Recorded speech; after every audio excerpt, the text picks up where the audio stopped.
Latest must be ahead of times. Okay, now I'm very happy to come this interaction session.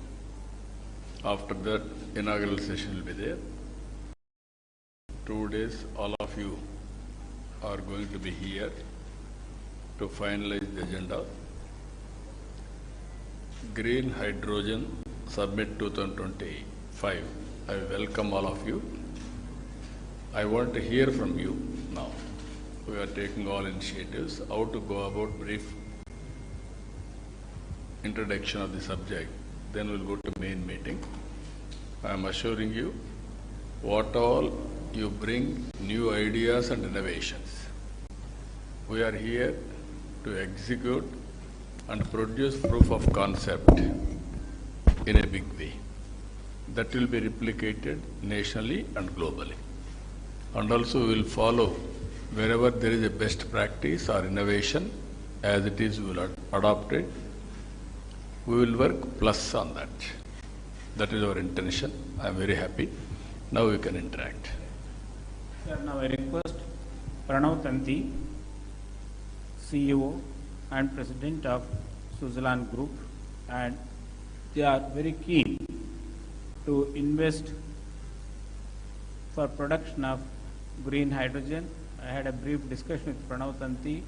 They want to produce 40,000 tons of green hydrogen in Andhra Pradesh, provided the Honorable Chief Minister will provide necessary facilities. So now I request Pranav. Respected sir, other dignitaries, thank you so much for this opportunity. So I'll just spread a different version of Synergen, which is our company. Suzlon is obviously a wind turbine manufacturing company. Synergen is in the green molecules, green fuels. We have currently advanced stage development in Texas, Houston. 40,000 tons of hydrogen capacity and 200,000 tons of ammonia, green ammonia. It's an integrated plant. We have 250 megawatts of behind-the-meter solar and 500 megawatts of wind integrated with the grid. So this facility, it seems simple, but the biggest challenge that we have seen in the last 4 years of working on this thing is the aspects of commercialization. Right? It's various moving pieces. The typical pieces have been the land, water, and power. These three pieces needs to be very critically aligned, very close to the port, to make sure that the larger production actually is for an export market. The good quantum can be for the domestic market also. So the hydrogen piece is for the domestic, the larger component is for the export. So we are looking at a similar facility in India, in Andhra specifically, and we are exploring a lot of ports on the coast of Andhra. State has been blessed with several resources, blessed with the beautiful coastline, and I think that's where development of a lot of these ports, which your visions have been in the long-term visions, has been very important for us. So we will definitely commit. We are committing right now also 40,000 tons is the starting capacity, but going forward, a similar size can be double, tripled within the state. Now I request Dr. Saraswat, Honorable Member of Niti Aayog, who is an author of, rather one of the authors of National Hydrogen Mission. Dr. Saraswat Saab. Sir, very good morning. I think I am okay. Are you ready? Very good morning. I am audible? Yes, sir. I am very happy to be present in this summit today. The National Green Hydrogen Mission, which has been announced in 2023 by our Honorable Prime Minister at a cost of 19,500 crores, stipulates certain major objectives. And one of them is that India should have 5 million tons of green hydrogen by 2030. And also there is a requirement that we should have 3 hydrogen valleys that should get formed. and the idea is Valley 1, Valley 2, Valley 3 will go from 5 million tons to 550 million tons and then 500 million tons. The purpose of this valley is not just to kind of production alone, but it is to create a complete ecosystem for that. All of us know that green hydrogen will become affordable only if we are able to bring down the cost of the electrolyzers. And the power is becoming more and more cheaper as well as cleaner. So already fortunately the renewable power in the country has come down to very low cost, and so there is no problem. But the problem of electrolyzer is still a problem. I personally believe that in Andhra Pradesh we have the right ecosystem, and one of the hydrogen valleys should be located here. And what we should do here is that with the help of many of our industry partners who are here today, we should set up a large-scale electrolyzer plant. And Dr. Narendra mentioned that they have a technology. Yes. Certainly we can take that technology or beyond or any other technology which is more suitable. But ultimately scale is important. Yeah. Sir, there is a figure I want to mention to you. Unless there is a scale of something like 5 terawatt hour, bringing down the cost of electrolyzer from today's approximately $600 per kilowatt hour to $130 per kilowatt hour, our objective of getting $2 and less the cost of green hydrogen is not feasible. This is a well documented, simulated figure, globally available. Now, it can have minor variation because India is a cheaper country in that sense, and we may be able to do it at a much lower cost. But scale is important. So that scale plant I request, with the help of your leadership and with the help of industry participation and technology is coming, we should do it. Second area I would recommend that under the hydrogen valley in Andhra Pradesh, we should go for the storage of hydrogen. Is a major problem. Because hydrogen produced at one place but required at other place. It requires that we should have gaseous hydrogen compression and storage facility.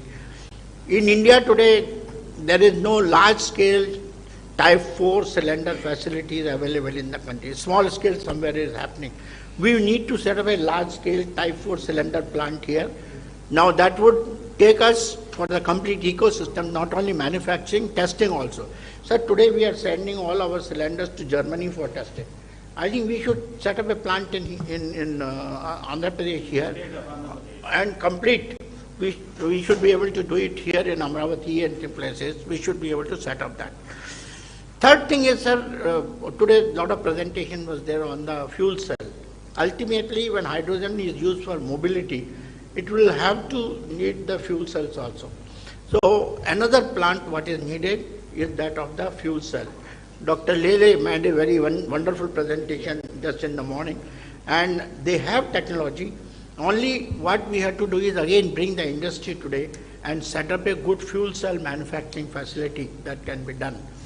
And for the purpose of mobility again, hydrogen can be carried as a gas or hydrogen can be carried in the form of either ammonia or in the form of methanol or ethanol.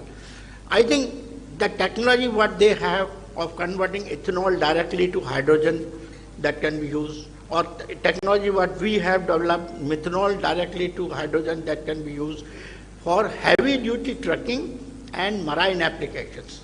A large number of ships today, sir, are now going to use only methanol as a fuel for marine application. Methanol is not used as methanol. Methanol is converted into hydrogen, and hydrogen is put into the fuel cell and then electrification. So that is again one area where I would say this particular hydrogen valley should do. Sir, I think in the country, this should become the hub as far as the hydrogen ecosystem in the country is concerned.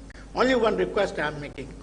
Till such time the cost of green hydrogen comes down, other forms of hydrogen also we should not shy away. Actually, I want to mention to you that in G20 last year, year before last, we had made all the foreign countries to agree from Niti Aayog that we will work for clean hydrogen. We will not work for only green hydrogen. Our ultimate aim is green hydrogen because that is the zero carbon. But affordability is important, and if I want my steel industry to become a user of the hydrogen or refineries to become user of green hydrogen, the cost has to come down. Blue hydrogen is available, so we should be able to do that today, and it can be produced from number of sources. We can have biomass, we can have coal, we can have natural gas, many other things, and those things. All these things can be done in this state, and under your leadership, with the help of industry, I think we should be able to do that. Thank you. Sir, now I request Dr. Ashish Lele, Director, CSIR, National Chemical Laboratory. As Dr. Saraswat mentioned, they have developed the technology to a matured level. Now, Dr. Ashish Lele. Thank you, sir. Thank you for giving this opportunity. I am the Director of National Chemical Laboratory, a premier CSIR lab in the city of Pune. We've started working in the fuel cell development area since 2005, and we have come to a stage where we can produce with our industry partner anywhere between 20 to 100 kilowatt fuel cells as standard modules. And then these are modularized. So if you want 200 kilowatt, it will be 2 modules of 100 kilowatt. So depending on which application we are looking for, all of these applications can be configured with the right kind of fuel cells. This is a fully indigenous fuel cell. Every component within the fuel cell also is now indigenized. So we have set up the whole ecosystem. There's a industry partner who is now making large fuel cells and also integrating them with the other parts of the drivetrain, like batteries and DC-DC converters and so on. So we reached a full prototype level. The first indigenous catamaran was launched by the Honorable Prime Minister last February. We have also demonstrated cars, buses, so all of it. So sir, as Dr. Saraswat very rightly mentioned, in ports there is very large applications for fuel cell based mobility, whether it is catamarans or tug ships and so on, which require anywhere between 50 to 100 plus kilowatt fuel cells. In ports, I think this would be a great application, as well as in drones. We are now working with a few drone companies to develop fuel cell based high endurance, long distance traveling drones. So we'll be very happy to participate in any effort in Andhra Pradesh to take these technologies now to real commercial scale. We have done enough prototyping now. We are looking for opportunities to now scale up and commercialize. So very, very helpful. Thank you. So the Honorable Chief Minister is kindly aware that AM Green has set up their plant in Kakinada with a goal of producing 3 million metric tons of green ammonia. Now I request Dr. Ramkumar, CTO of AM Green. So, respected sir, good afternoon, and thanks for this opportunity. So I represent two group companies, Greenco and AM Green. Greenco is a renewable energy company which produces green electrons, and AM Green is the green molecule company which is launched last year. So as Professor D.N. Rao was mentioning, already the Nagarjuna Fertilizers was acquired by us in Kakinada, and now there is a very brisk activity going on to convert this Nagarjuna Fertilizer plant into 1 million metric ton to start with 1 million metric ton of green ammonia. And to support that, sir, we are setting up 1680 megawatts of electrolyzer capacity for producing green hydrogen, because with green power and green hydrogen we are going to produce the green ammonia. And sir, you will be very happy to know that from Andhra Pradesh, for the first time in the country, we have finalized the supply contract for November 27 from Kakinada port to supply green ammonia produced in Kakinada all the way to Europe, to Uniper, a company, German-based company. Already firm contracts have already been placed, sir. Our first supply will start by end of November 2027.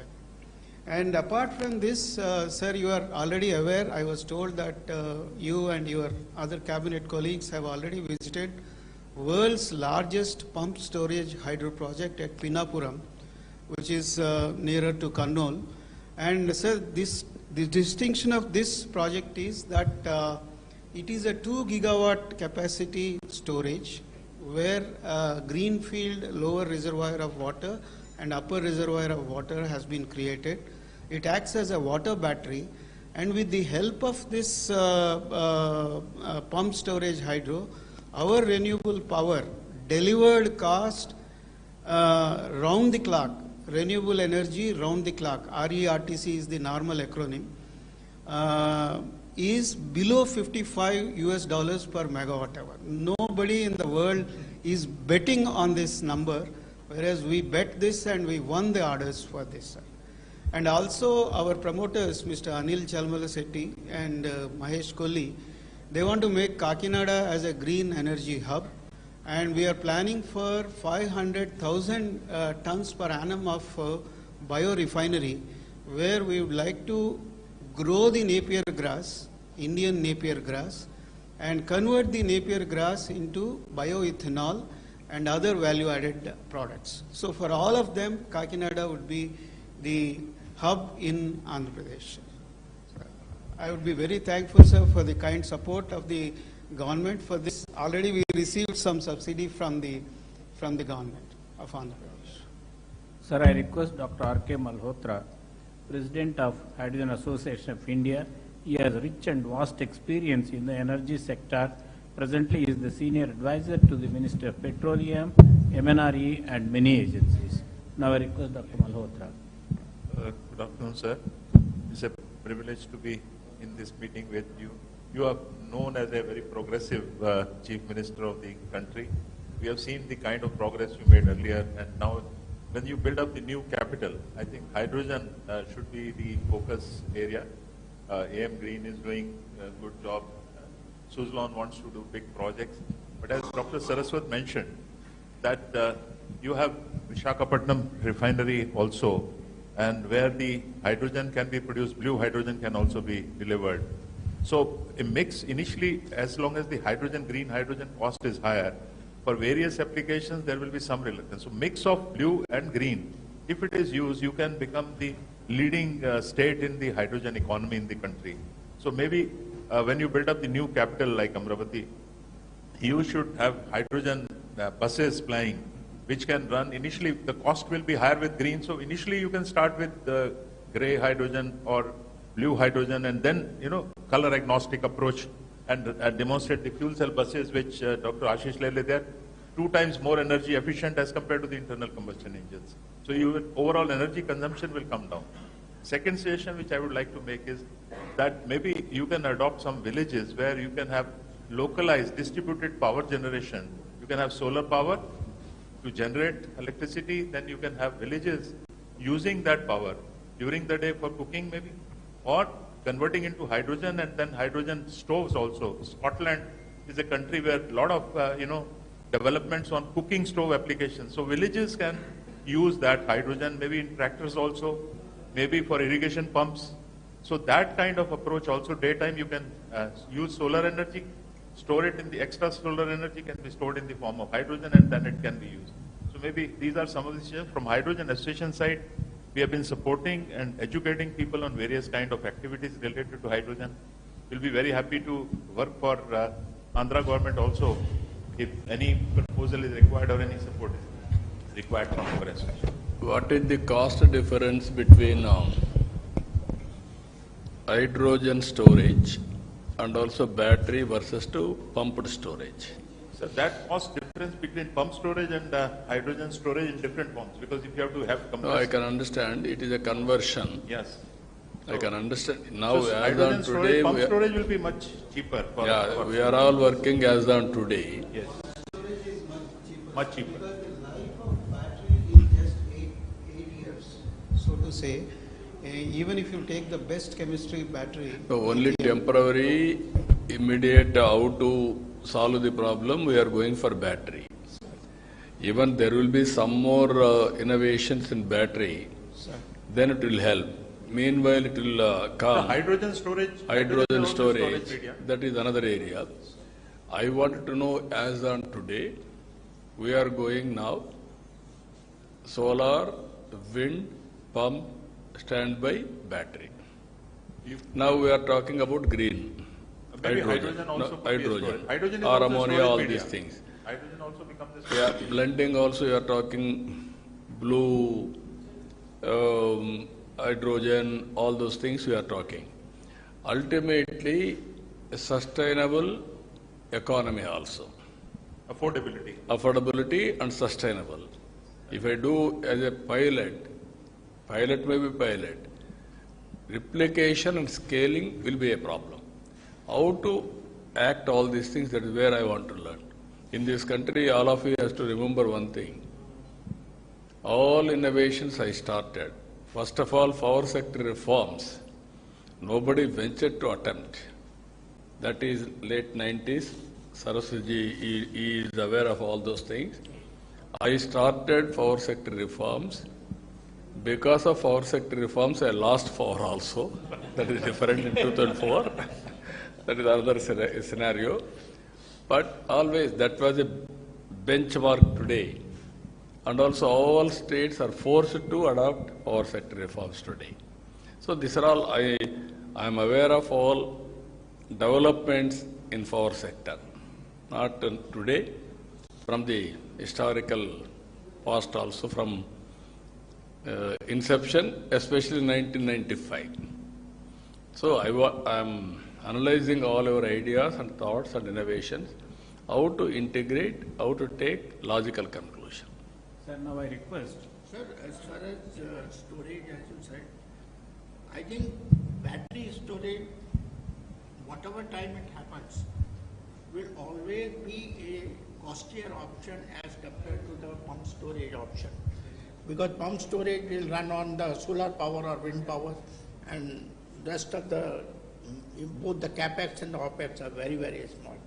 You know, today itself, if you take solar power, pure solar power without storage, it's about less than 2 rupees. But the moment you add the battery, it becomes 5 rupees. So that is the kind of scale. Even if you reduce the cost of battery, which is most unlikely because battery uses all critical minerals, and these critical mineral costs cannot come down because of non-availability. Marginal changes will come. So we have to always explore methods of storing hydrogen or storing power using the other methods. For example, hydrogen storage you can use as Sir Ramkumar is telling, ammonia. People are using ammonia, people are using ethanol, people are using methanol. They are the best carrier of hydrogen. They can be carried and then they can be reformed to give you pure hydrogen. And once that has happened, your transportation cost comes down, your ultimately delivery cost of hydrogen to the end user becomes the cheapest, and if you follow that. So storage, I personally believe we should focus on cheaper means like pump storage. That is the best method is going to happen. Yeah. Sir, now I request Andrew Schumann, CEO, Everensis Renewables from Australia. Thank you very much. Thank you for the opportunity to come and speak to yourself and everybody here today. I'd like to bring a little bit of a different perspective to the conversation, and that's the one of an investor. Unless we can really make green hydrogen a value proposition, then it's going to be very difficult to get the investment. And without substantial investment, it's going to be hard to be successful. So a bit about myself. I'm an engineer. I've spent a large portion of my life working with doctors and professors, helping them to build process plants and processes and then upscaling them to commercial scales. And so I appreciate the complexities behind that, and I was really happy when Seshidhar approached me to join Arvensis. The Arvensis group is looking to invest in excess of $100 million into India. And we're looking at areas such as technology, AI, 3D printing, and all those things. We're also looking at renewable energies, and we're also looking at e-waste recycling. Okay. And we've been really, really impressed with the vision that I've seen in India. You know, when I've looked at all of the documents and the research that I've done, the vision that the government as a whole, as national, and then yourself has really put forward to say, this is where India wants to go. I really wish that Australia would have that same vision and be so clear about it. people are very scared to commit to any technology, whereas you have been very, very good with that. And so for me, from an investor perspective, you know, we're going to be starting off. We're working with to get permission from NREDCap to start our first 12 ton per day biogas plant, and we plan to rapidly expand that to 50 tons per day. Obviously, thank you. Please go ahead. Okay, please go ahead. Yeah. Okay, please go ahead. Oh, okay. So we're going to be rapidly upscaling that to 50 tons per day. And we've always been looking at, rather than just staying at biogas, how do we extend that into green hydrogen? So I've started doing quite a bit of research into, you know, how do we de-risk this from an investor perspective? What are the things that we need to do to ensure that the demand side is there? And it was really good for me to hear the esteemed doctors all around the table all saying we need the demand side to get there. We need to get other applications other than just the fertilizer industry and the petroleum enrichment industries. We need to look at how do we actually increase the demand, and then on the other side, how do we look at the supply? Now, being a biogas provider or investor in that, I feel a little bit, you know, like the orphan child. If I look at the scheme that's been put in place for the development of green biogas, it's all about electrolysis, okay? And the generation of green hydrogen from the biomass itself is really relegated to projects and research sort of initiatives. And so I would really ask, you know, those are the two things that, you know, we would like to participate and understand how can we help increase the demand side of the equation, and at the same time work with you to de-risk in terms of the supply and the technology that's actually used on a biomass. So, okay. Before we close this discussion, I request the Honorable Chief Minister to address the industrialists present here. Friends, only I came here to learn more and also adopt all those new technologies, new innovations, ultimately how to reduce the cost of energy. Second angle, because of global warming, how to go for green energy. Once green energy, then towards downstream industries. Storage, ammonia, ethanol, so many innovative ideas. So I am very happy to listen all of you. 2 days you are going to be here. We are having a clear policy. Even our Prime Minister is working in a big way. 500 gigawatt capacity on green energy. That is his mission, with the downstream product also. What all you recommend, and then we'll start working in that direction. I am very happy, as a planning Niti Aayog member has rightly mentioned, Andhra Pradesh will be hydrogen valley. I am assuring you that it will happen. Towards that, how to bring all technologies for convergence and innovations for convergence. Both will work it out. Every year, if necessary, we will review our performance also from now onwards. Benchmarking, where are we? Next year, what is the target? Then how to move forward. You want to do any experiments, best place is Andhra Pradesh. I am assuring you, you test all our R&D research here. And then we'll implement any innovation. You need proof of concept.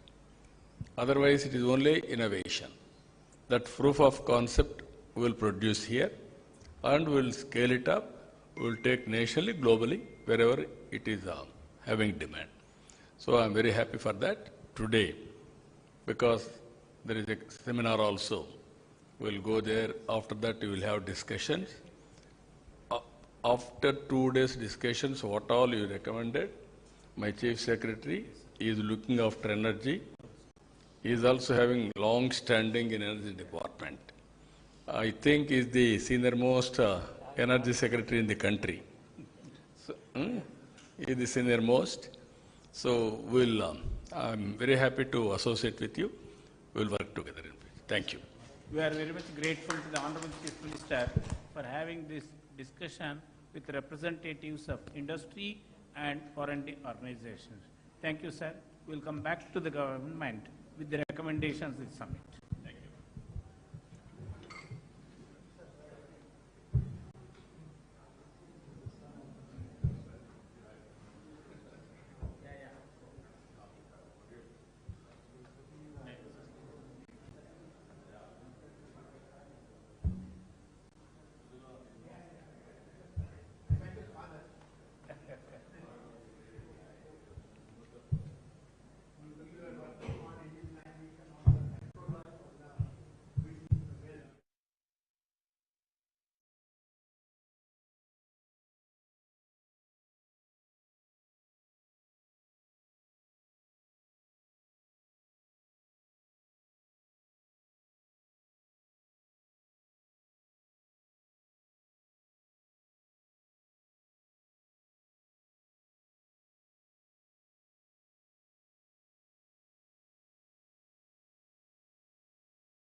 bipolar plates, which actually is a titanium metal grade 2, and these bipolar plates are stacked together and make an electrolyzer.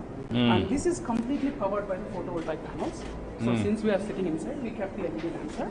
So that the solar panel PVs will generate the electricity, and they are directly coupled to it. And right now they are generating oxygen here and hydrogen there. And the whole objective of our project is that the hydrogen electrolyzers plays a crucial role in making into a green ethanol as a project, sir. So we are developing a green hydrogen generation by using a waste, all the agricultural waste. We put it in a gasifier. It generates a syngas, carbon monoxide and hydrogen, and that requires our green hydrogen electrolyzer. We attach extra hydrogen and we ferment the syngas using our fermentation technology, and we make an ethanol, sir. So in this process, the complete waste will actually convert into ethanol. So typically 1 ton of any biomass, like bagasse or anything, it is very 2,000, 3,000 rupees worth.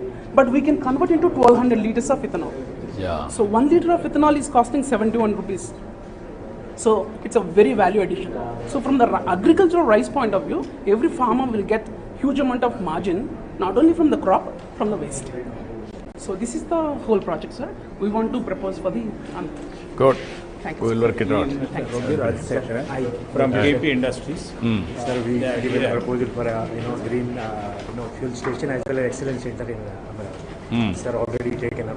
They want to start a global excellence center at Amaravati. Last time we will be getting it to next cabinet. Hydrogen also we are likely to produce, sir. We will work it out. KP We will very happy. major at Gujarat, sir. We met you, sir. Farooq Patel ji came and Acha. Yeah, I remember. CSR funds they want to, sir. So we will work it out. First they said they will give CSR and they want to develop excellence center, training center. Then they want to come to do a green hydrogen manufacturing plant we want to do, sir, and fuel station also, sir. If Amaravati think about complete green hydrogen, we have a fuel station which we shown you. One EV station, that is also green EV station, as well as one green hydrogen hub will be there. You can declare that entire Amaravati should only run on a hydrogen or EV. That sort of a thing we can definitely. Now we will work it out, the ecosystem. Thank you, sir. Hello. This is the project, sir. Mere sanction, sir, 2018. Yeah, I remember. This is a reality, sir, now. No, I remember. Because power is getting withdrawn from here already. And this is the Kakinada project, which is... this is the Nagarjuna. Ammonia. ముందు phase 1 లో 500,000 tons, sir. ఆ తర్వాత 28 కల్లా full 1 million ton. I think countryలోనే we are the number 1, sir. 83 we brought Nagarjuna. Now you are converting. Interesting. Pankaj Patak wants to explain recycling of e-waste. Sir, we are having a different approach of recycling the e-waste through hydrometallurgical process. So right now we have developed a technology which is going for upscaling this in TRL5, where we are having the cathode material and we are having the selectivity of the metal like lithium, cobalt, nickel, manganese. We can select it later, and later on we can make up for the battery manufacturing.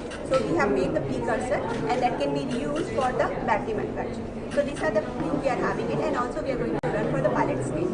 Okay, very nice.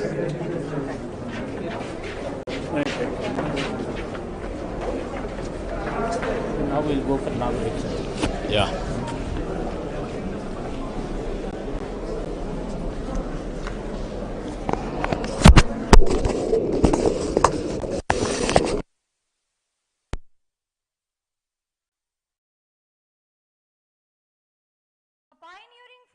In modern governance and a leader whose unwavering commitment to innovation, sustainability and public service continues to shape the future of Andhra Pradesh. Thank you for gracing this summit, sir. We now request Professor D. Narayan Rao, Executive Director, Research, SRM Group of Institutions, to kindly lead the dignitaries onto the dais.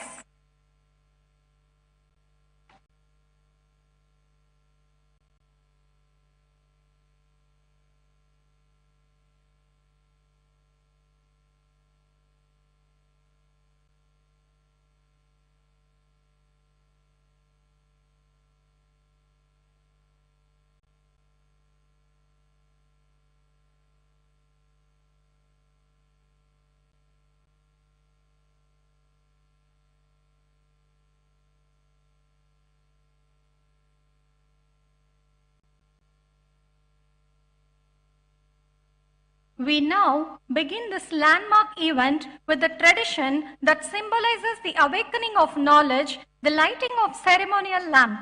May I request our esteemed dignitaries to kindly join us for the lamp lighting ceremony.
Let us begin with the welcome address by Dr. P.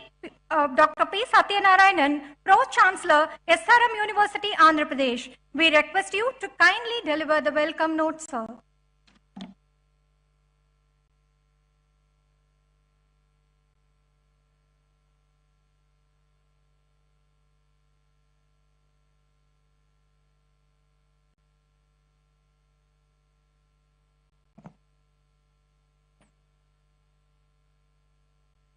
A very good afternoon to you all. Esteemed guests, scientists, policymakers, innovators, and friends. At the very outset, I extend our deep gratitude to the Honorable Chief Minister of Andhra Pradesh for his presence and his unwavering support for clean energy innovation. Sir, your leadership in advancing renewable energy, hydrogen infrastructure, and world-class research ecosystem continues to inspire not us, the students and faculty, but the entire scientific and industrial community. I warmly welcome Dr. V.K. Saraswat, Honorable Member of Niti Aayog, Dr.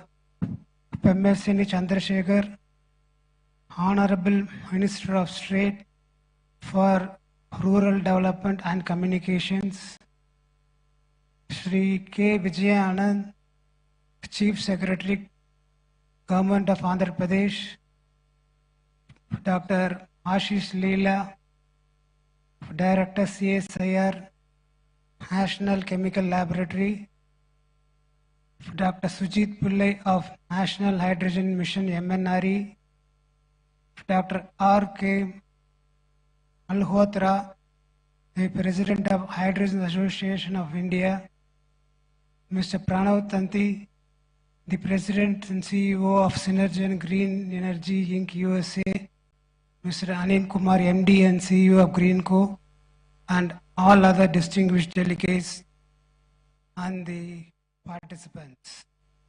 It is a true pleasure to welcome you all here to this Green Hydrogen Summit, a platform that reflects our shared commitment to a cleaner, more sustainable, and forward-looking energy future. This is just not about saving the earth. It is about saving ourselves. The earth will continue to exist regardless of climate, temperature, and terrain. But we, the ecosystem that support the human life, need balance to survive. What's truly at stake is not the planet, but the environment stability we depend upon. Air we can breathe, water we can drink, and the temperature we can live with. Our ongoing dependence on non-renewable energy, fossil fuels that pollute the air, warm the planet, and degrade the ecosystem is pushing towards a future that is just not uncertain, but hazardous to human existence.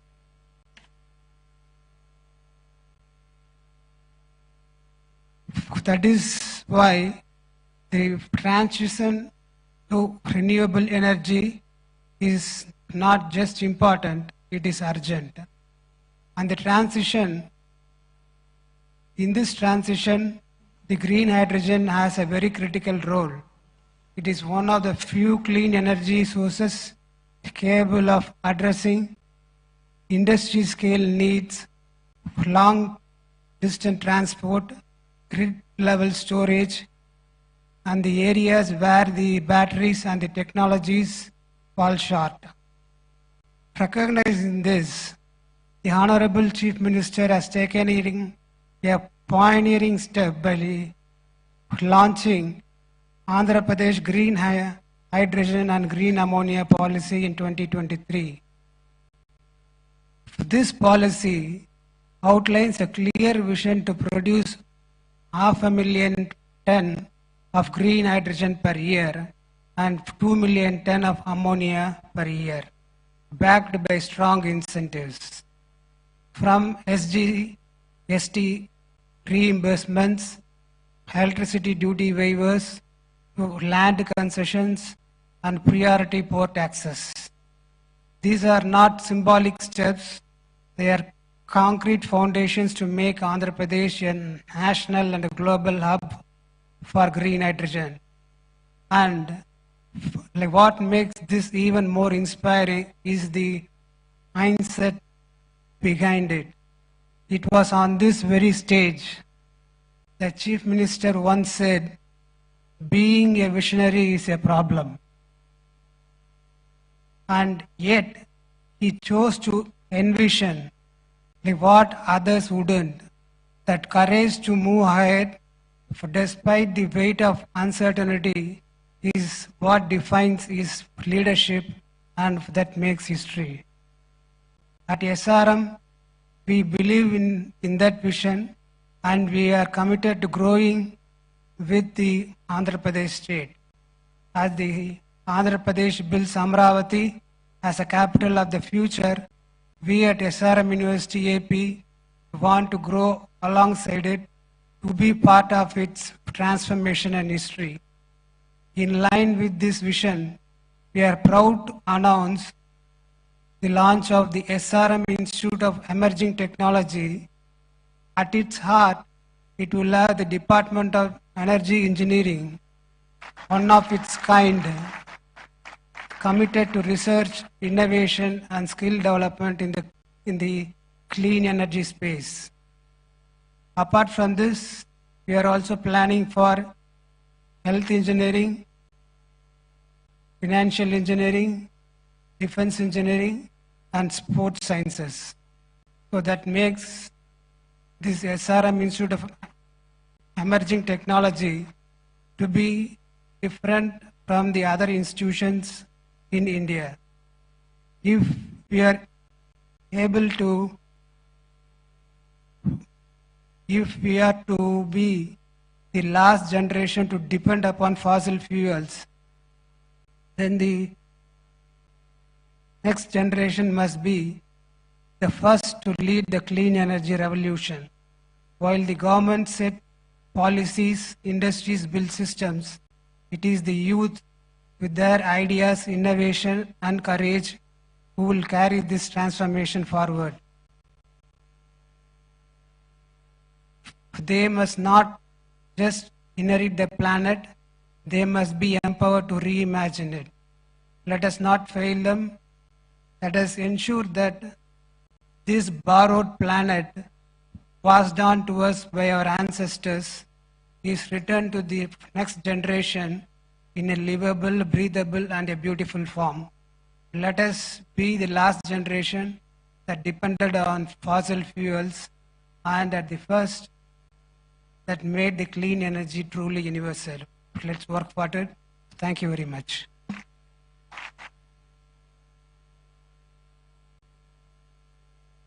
Thank you, sir, for your warm and inspiring words and for always motivating us to dream big.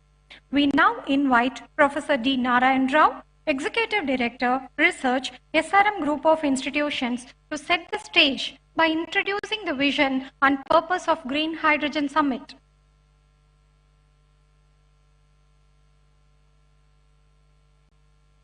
Honorable Chief Minister of Andhra Pradesh, Sri Nara Chandrababu Naidu Garu, well-wisher and mentor of SRMC AP, and Honorable Member of Niti Ayog, Dr. Saraswat, very sharp and young Minister of State for Rural Development and Communications, Dr. Pemasani Chandrasekhar, President of SRM Group, Dr. Satyanarayanan, the Chief Secretary, Sri Vijayanand, the well-known industrialist, Mr. Pranav Tanti, Professor Malhotra, President of Hydrogen Association of India, Dr. Ashish Lele, Director, CSR, National Chemical Laboratory, Pune, Dr. Sujit Pillai of the National Hydrogen Mission of MNRE, my colleague, Professor Satish Kumar.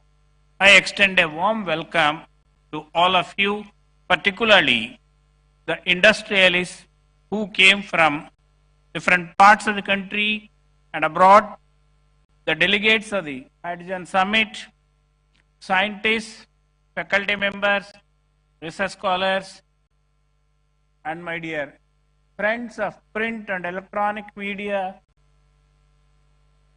Once again, I have a great pleasure in inviting all of you to the Green Hydrogen Summit 2025 being held at SRMC AP today and tomorrow. India's deep commitment to aspirational climate goals, which the Honorable Chief Minister also mentioned in the last few minutes in the discussion meeting, these commitments have been widely acknowledged by the Committee of Nations. India plans to become energy independent by the year 2047. The Union Cabinet approved several science and technology missions, including the prestigious National Hydrogen Mission with an impressive outlay of 19,744 crores of rupees. The key objectives of the mission are making India a leading producer and supplier of green hydrogen to the world, reduction in imported fossil fuels. Expected outcomes of the mission by 2030 are development of green hydrogen capacity of 5 million metric tons per annum, indigenous development and manufacturing of electrolyzers, creating opportunities for employment and economic development.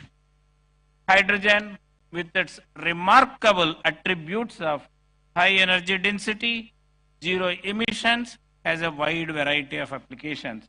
With the permission of the Honorable Chief, I want to mention some of the potential applications in this country.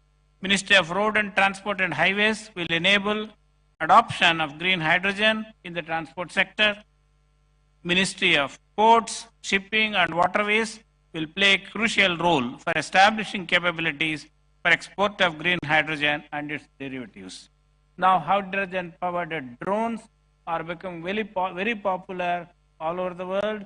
The Honorable Chief Minister has created Drones Corporation of Andhra Pradesh, which could consider to develop hydrogen-powered drones.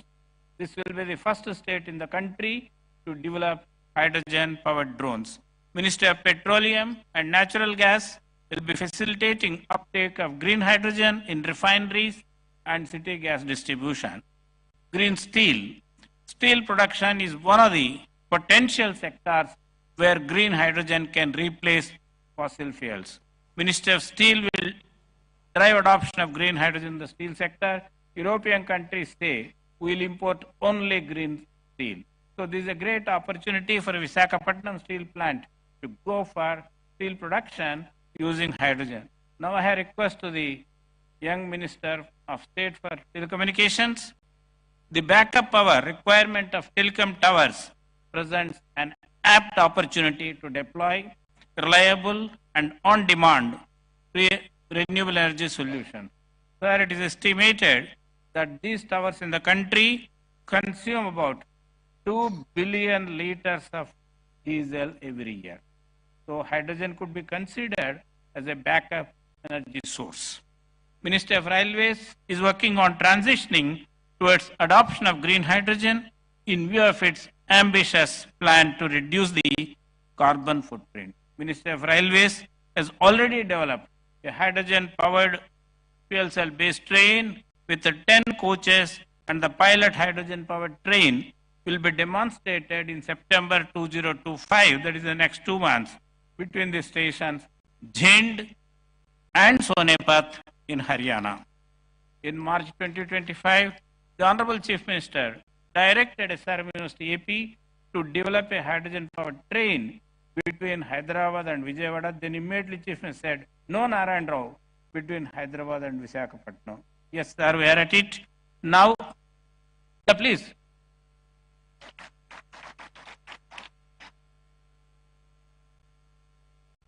SRM University has an MOU with the Integral Coach Factory of the Ministry of Railways to develop the hydrogen-powered train. Sir, we are at it, working under your direction.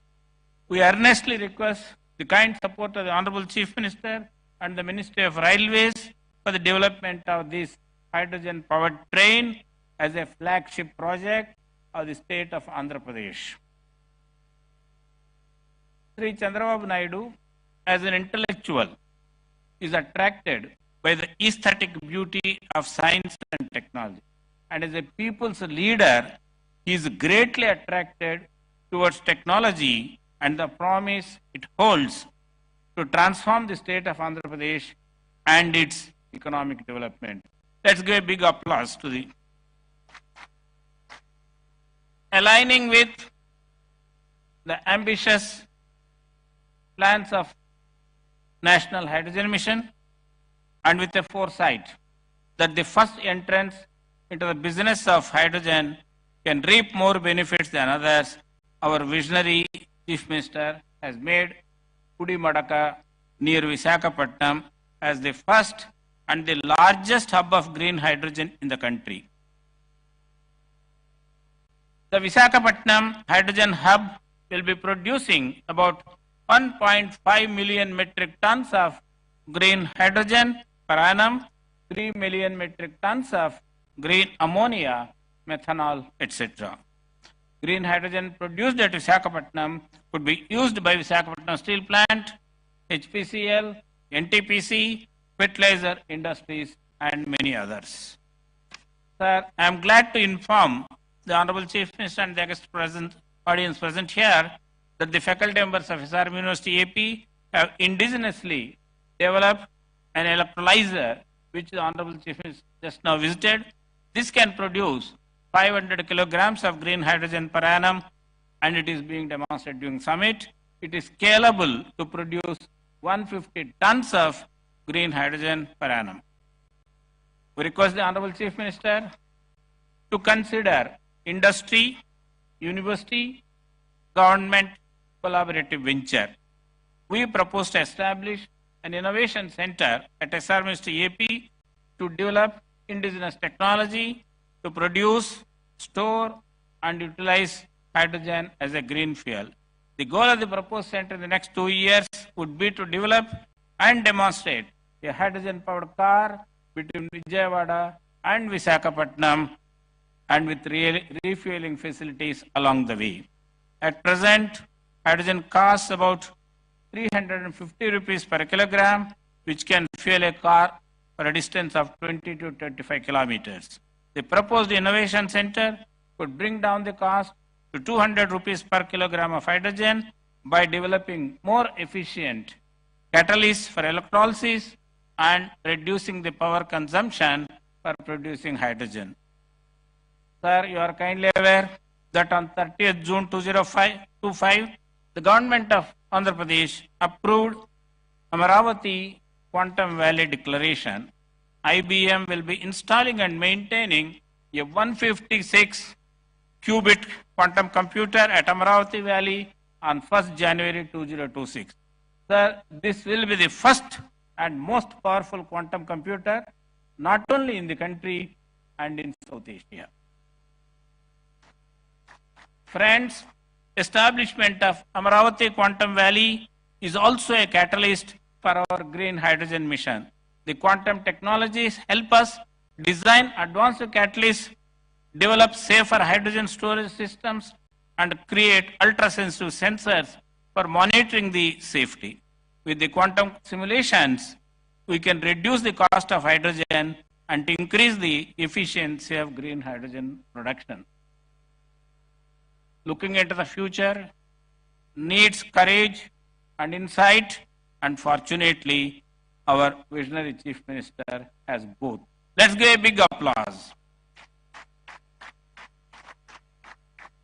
During the exciting decade of 2014-24, the Government of India launched several SNT missions, including the National Hydrogen Mission, National Quantum Mission, National Semiconductor Mission, National Mission on AI. The state of Andhra Pradesh has taken up these missions at an unprecedented fast pace. Dear friends, with all these technological advances and the vision and dynamic leadership of our beloved Chief Minister, the state of Andhra Pradesh will be very different from what it is by 2047, Swarnandhra 2047. Jai Hind, Jai Bharat, Jai Vigyan. Thank you. Now I request all of you to give a standing ovation to this dynamic, visionary Chief Minister.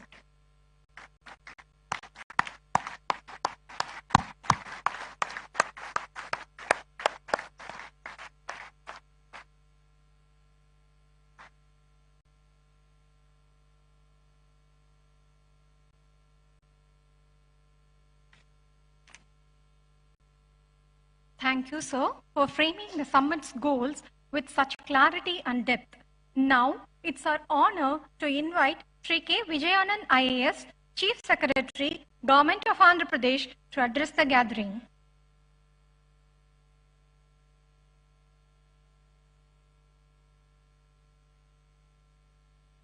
Honorable Chief Minister of Andhra Pradesh, Sri Nara Chandrababu Naidu Garu, Honorable Member of Niti Ayog, Dr. V.K. Saraswat Garu, Honorable Minister of State for Rural Development Communications, Dr. Chandrasekhar Pemasani Garu, Pro-Chancellor SRM University AP, Dr. P. Satyanarayan Garu, distinguished guests, esteemed faculty, students and industry leaders and media.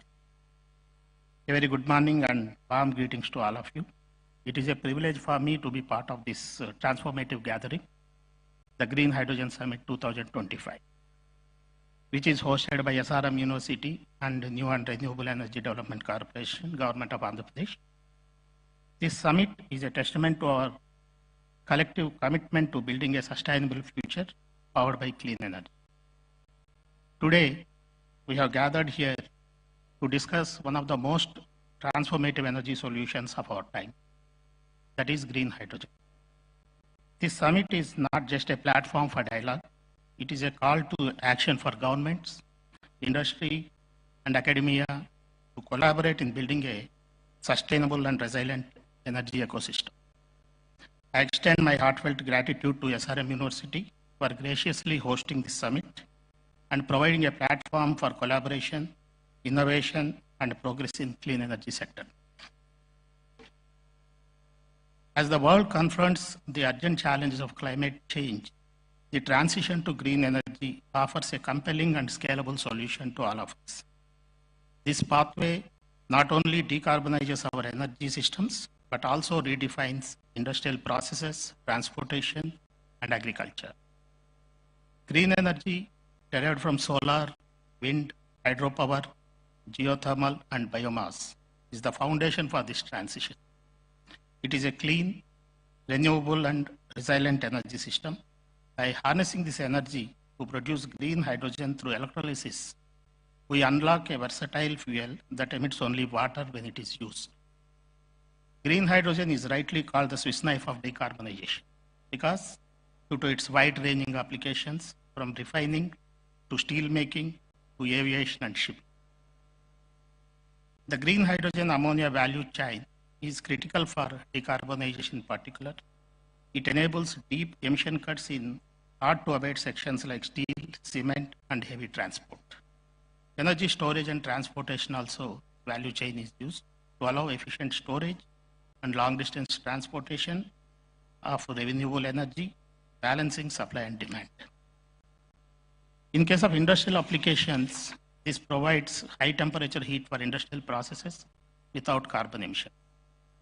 In case of climate mitigation, by reducing CO2 emissions, it contributes to limiting global warming to 1.5 degrees centigrade, as outlined in international climate agreement. As a economic growth perspective, it opens new avenues for job creation, innovation, and green industrial development.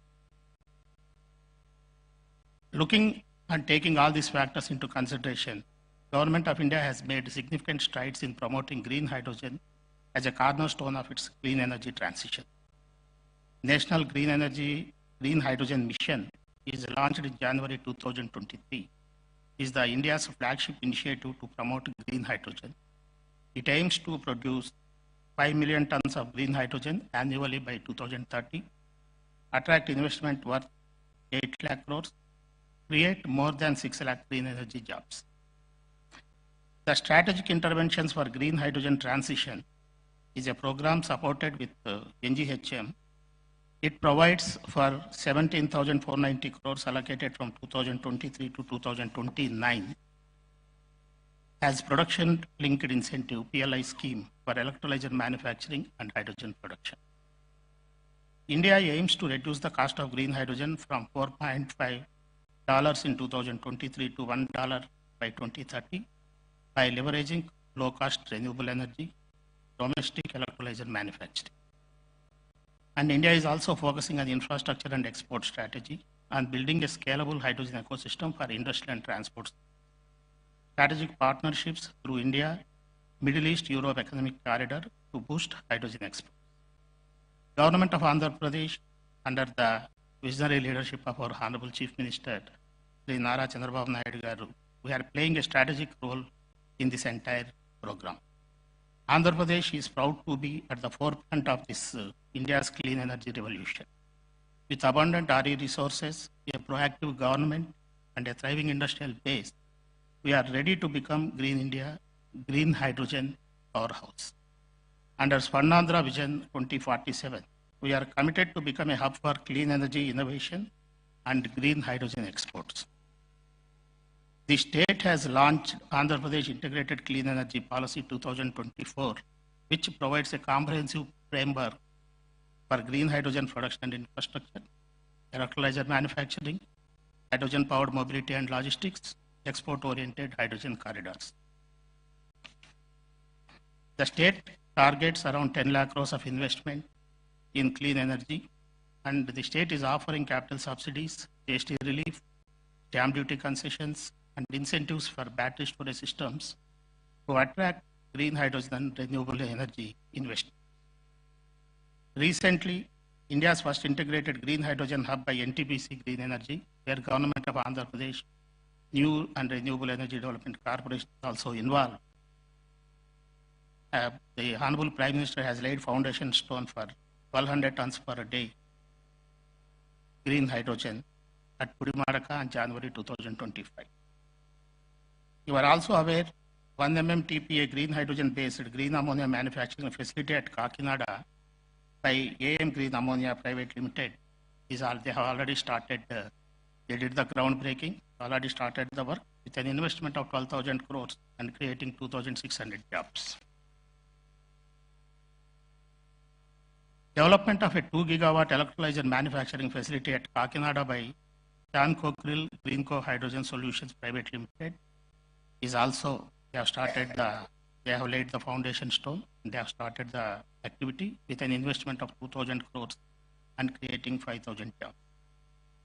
We are also happy to announce that India's first pilot project blending green hydrogen with LPG for industrial heating with an annual green hydrogen capacity of 25 tons per annum at Rockman's Tirupati facility by Hero Future Energies and Rockman Industry. The total investment is approximately 1,000 crores with 2,000 existing employees at the factory. What is the road ahead for us? While these challenges remain, such as high capital costs, energy losses, and storage complexities, our path forward is very clear. There is a need for policy support and subsidies for early stage investments, which by our policy we have provided the best of the industry kind of incentives in this sector. International supply chain development is also one thing important, and continued R&D for efficiency and cost reduction, academic and industry participation to drive innovation. The success of this green hydrogen depends on collaboration between government, academia, industry, and civil society. This summit is a shining example of such collaboration. It brings together thought leaders, innovators, and policy makers to chart a roadmap for a cleaner and more resilient future. I urge all the stakeholders who are present here to continue this dialogue beyond today. Let us build a pilot projects, share knowledge, and create scalable models that can be replicated across the country. As we look ahead, let us remember that the transition to green hydrogen is not just about technology, it is about vision, it is about courage, and it is about commitment. And Andhra Pradesh stands ready to lead, and we invite all of you to join us in this journey. Together, let us make Andhra Pradesh a model for sustainable energy and a proud contributor to India's green future. Thank you.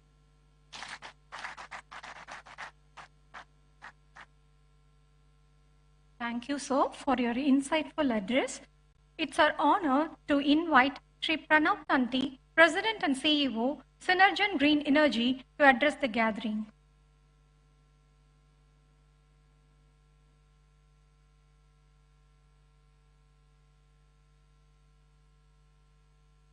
Honorable Chief Minister, Chief Secretary, respected dignitaries, esteemed delegates, distinguished guests, I'm truly honored and humbled to stand here to welcome you. It is for sure a great privilege to welcome you all to the great state of Andhra, where the Green Hydrogen Summit has been established. Andhra Pradesh is delighted to host this remarkable gathering of visionaries, industry leaders, policymakers, future generations, and experts who share a common goal: to harness the potential of green hydrogen as a pivotal force in the transition towards a sustainable and clean energy future. If I can pause and ask a basic question, why hydrogen? What makes hydrogen so special? Hydrogen is the simplest element. It is the most abundant element. So why hydrogen? Well, the answers are in the challenges that we all face in this energy transition. In the renewable space, in the green space, we all face the issues of expansion beyond a certain capacity. All of us have been working with electrons for many decades, and we know that electrons are very notorious. They don't like to be told what to do. They don't like to be stored. They don't like to be moved around. And I can go endless. We've seen many challenges of the grid, challenges of the green power. I think hydrogen and hydrogen's derivatives is a simple solution. We need to figure out how do you make a transition towards a molecule. A green electron to a green molecule gives those answers. Hydrogen is pivotal in transforming the electrons to molecules to unlock the potential to store, to transport, to consume the green electrons when you need it. Basically pivotal in displacing the fossil fuels.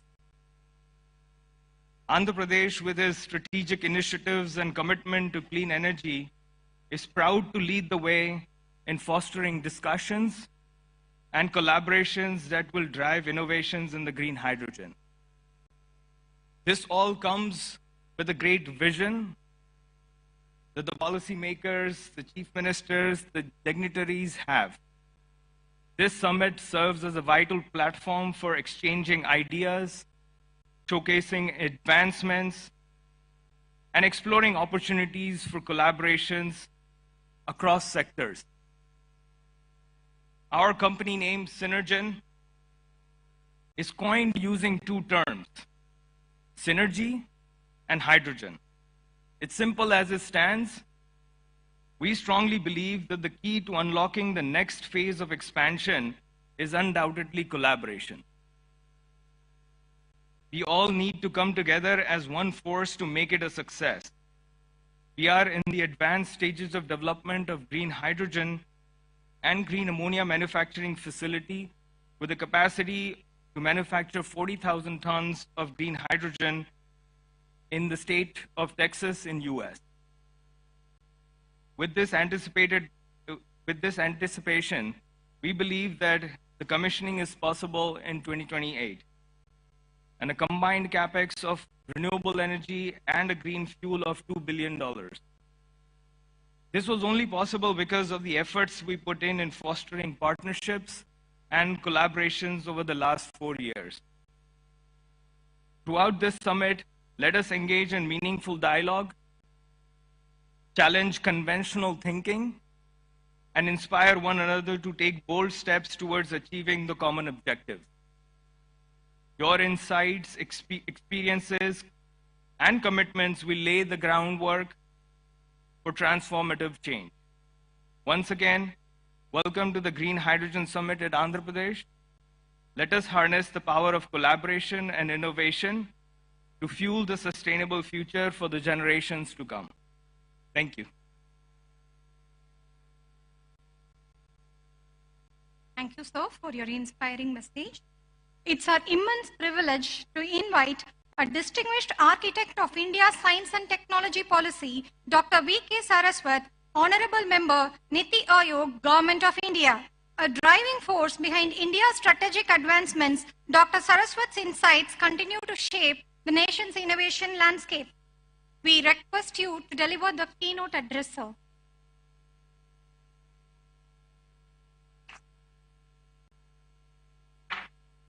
Namaskara. Very good afternoon, Honorable Chief Minister of Andhra Pradesh, Shri Chandrababu Naidu Garu, Honorable Minister of State, Dr. Chandrasekhar, Shri Satyanarayan, and many of my colleagues, distinguished scientists, industrialists who are on the dais, off the dais, ladies and gentlemen, members of the media, it's indeed a pleasure to be part of this Green Hydrogen Summit. We were just discussing, this is a journey which I started about 7 years back or 8 years back when I made a presentation to our Honorable Prime Minister and said India should launch a hydrogen mission. I think it was around 2017 or so, 17 or 18. And he immediately picked up that, and the story is known to you today, with so many of you have talked about the hydrogen mission of that. So the vision of our Prime Minister is to decarbonize our energy system. That's why he has committed in the NDC that we will be 500 gigawatts of renewable power or non-fossil power by 2030. He has also committed that we will have energy intensity reduced by 45%. And we will have more than 2.3 billion of carbon absorption so that we can have through afforestation that much of CO2 that can come. And ultimately net zero by 2070. Now what is the role in this? Because energy is such a sector which is so open. We have been depending upon fossil fuels for energy for the last so many decades and almost a century. And now we have worked out under the leadership of our Honorable Prime Minister, the energy mix for our country. The energy mix for the country today is that we will work on mostly on the renewable energy. That's why we said 50% by 2030. We will work on alternate fuels, non-fossil fuels, alternate fuels which are less polluting like ethanol, methanol, ammonia. We will give a major push to nuclear energy. That is another area which you might have heard in the recent past. It has been announced in the last budget that India will have 100 gigawatts of nuclear power by 2047. Why do we need nuclear power? Because when you talk of renewables, it has its own vagaries with respect to variations in the availability. And for meeting that base load requirement, the most non-polluting form of energy is nuclear. So that's why the nuclear comes, and now new technologies in nuclear are also emerging, which will be able to meet the requirement of power for difficult to abate sectors like steel, cement, refineries, and so on. In this kind of an energy mix, when we talk of, mobility becomes one of the major requirements because that's another polluting area. And in that mobility, when you talked of alternate fuels, the top cleanest fuel comes is hydrogen. Hydrogen is the cleanest fuel available, and that's why it's called fuel for the future. Unfortunately, or fortunately, we have been using hydrogen in various fields, refineries, petrochemicals, many other areas. And we have been producing hydrogen mostly from the natural gas, sometimes from coal, and sometimes from biomass. After doing a lot of analysis, what are the various means of producing hydrogen, people have started giving it color. Somebody says gray hydrogen, somebody says blue hydrogen, somebody says pink hydrogen, turquoise hydrogen, white hydrogen. Now this kind of a color is mainly based upon what is the total carbon dioxide emission that takes place in the process of production of that hydrogen. That is what it's called, that color is given. But as you want to do the green hydrogen, it has got its own problems with respect to the cost. We know that hydrogen can be produced in the most non-polluting manner through the electrolysis of water using, again, non-fossil energy, that is renewable energy, which is a non-fossil energy. If we can do that, we can get it. But while the cost of renewable energy has come down, but the cost of electrolyzers, which are responsible for electrolysis of water, is even today very high, which results into a differential of almost $4 to $5 with respect to the cost of gray hydrogen or blue hydrogen for that of the green hydrogen. Now, one of the major things which our Honorable Prime Minister mentioned when the National Hydrogen Mission was announced, that as a target, most of the industries should switch over to the use of green hydrogen so that progressively over a period of time we can 100% switch over to green hydrogen. Knowing very well that to start with green hydrogen is not affordable. But when from Niti Aayog we started interacting with various industries, whether it was the steel industry or the cement industry or refineries, everybody came to only one point, sir. There is no way we can change over. Two reasons. One is the affordability, because unless the cost of green hydrogen comes to less than $2, the steel industry will say, my cost of production of steel will go up by about 20 to 30%, so I'll remain non-competitive. And same is the story with other sectors also. So what is the answer for that? But we have to ultimately reach the green hydrogen because that is the most non-polluting. In that case, there are intermediate steps that we can take. So that is why in the morning, Dr. Malhotra and Ram Kumar ji and Dr. Lele, everybody talked that we should work on blue hydrogen so that we can penetrate into the industry at the earliest. That will be our motive. And hence, I would put it this way, that we have today, knowing this problem, that and the world also has recognized this problem of affordability of green hydrogen. So in the G20 discussions, when the G20 was held in India, there was a major dialogue among the various nations. And all nations, after a lot of discussion, said that I think the mission name should be changed from green hydrogen to clean hydrogen. And if you, those of you who had a chance to see the declaration, final declaration, I think it is that word has been changed to clean hydrogen. And if you now look at the speeches made by most of the Americans and the Japanese and the Germans, everybody is nowadays talking of clean hydrogen. Everybody has realized that the pathway to reach the green hydrogen is through the other processes which are non-polluting. Now, other process which are non-polluting is a blue hydrogen. And we can use the existing fossil fuel resources like natural gas and coal and do carbon capture and utilization and produce blue hydrogen.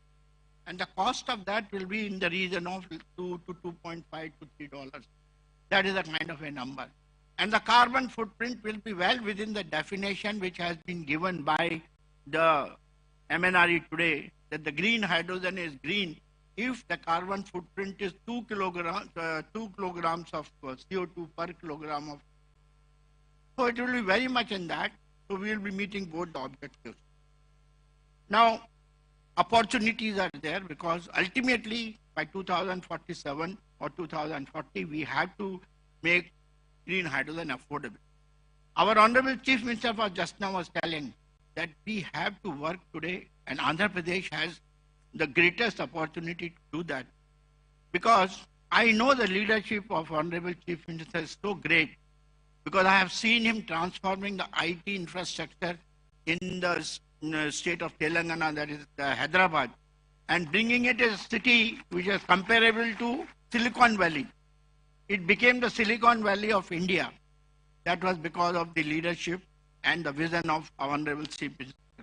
I'm quite certain that India's green hydrogen mission, which is green hydrogen, you know, some numbers were already talked, so I'm not going to repeat. In Andhra Pradesh will be the valley of green hydrogen. All the projects which were narrated by them, I think they are the beginning for that. And I would put it this way, that we have to tread towards reducing the cost of hydrogen production, transportation, storage, and ultimately dispensation to whichever utility it is needed.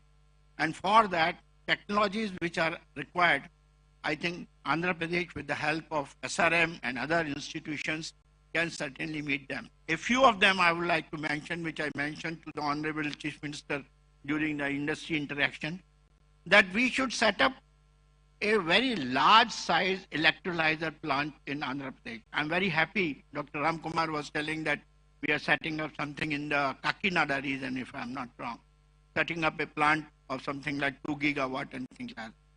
But friends, as I gave the number in the morning, unless we have electrolyzer plant capacities to the hour, something like terawatt hours, and the cost of electrolyzer comes down from today's $600 to $800 per kilowatt to something like $130 per kilowatt, and the power cost is $20 per megawatt, then you will be able to get hydrogen at $2. This is the equation we had to meet. And for that, this is the right place. This is the place because already industrialists have taken initiative, so you should set up an electrolyzer plant. For storage, country is now working towards storage methods. And the only storage method that has been found most suitable today is the gaseous high pressure storage. And gaseous high pressure storage using the Type 4 cylinders. Type 4 cylinders are being produced today in small, like IIT Bombay is making one Type 4 cylinder. Some small institutions are making. Some industries are also coming up. But I think this should become one of the country's largest hub for manufacturing Type 4. We should set up an ecosystem in Amravati for manufacturing Type 4 cylinders along with the carbon fiber and also the facility for testing. We should not be sending our Type 4 cylinders for testing to Germany and other places. We should do it all by ourselves. So that is the one which I would like to be done today. And third one is, ultimately we have to go for mobility with the hydrogen. And the only way we can do is through the fuel cells. You must have heard the lecture by Dr. Lele in the morning. And he has developed the technologies for fuel cells. Others are also available. Others have also done the same thing. I think in this valley, what we are talking for Andhra Pradesh, there should be a large-scale fuel cell manufacturing facility with the help of industry and academia, indigenously done by us. Sir, I am a guy who believes in Atmanirbhar. Throughout my life as a defense scientist, I worked for self-reliance. Now we are talking of self-reliance in energy sector. There's no point in continuing to get all the solar cells imported from China and saying that I got 500 gigawatts of solar. I want those solar cells to be manufactured here. That's why government has given PLI scheme. Electrolyzers, PLI scheme. Fuel cell, PLI scheme. Now the time has come for us to take all of that into a large-scale production, make use of them, and make it more and more indigenous. And that is where Andhra Pradesh Hydrogen Valley will become the hub, and the leadership of our Honorable Chief Minister will be the big word, big guidance for all of us. The kind of work which was done for IT industry in Hyderabad, the same should be done under his leadership in Andhra Pradesh. I urge to all of you to participate in that. Thank you very much. Namaskar.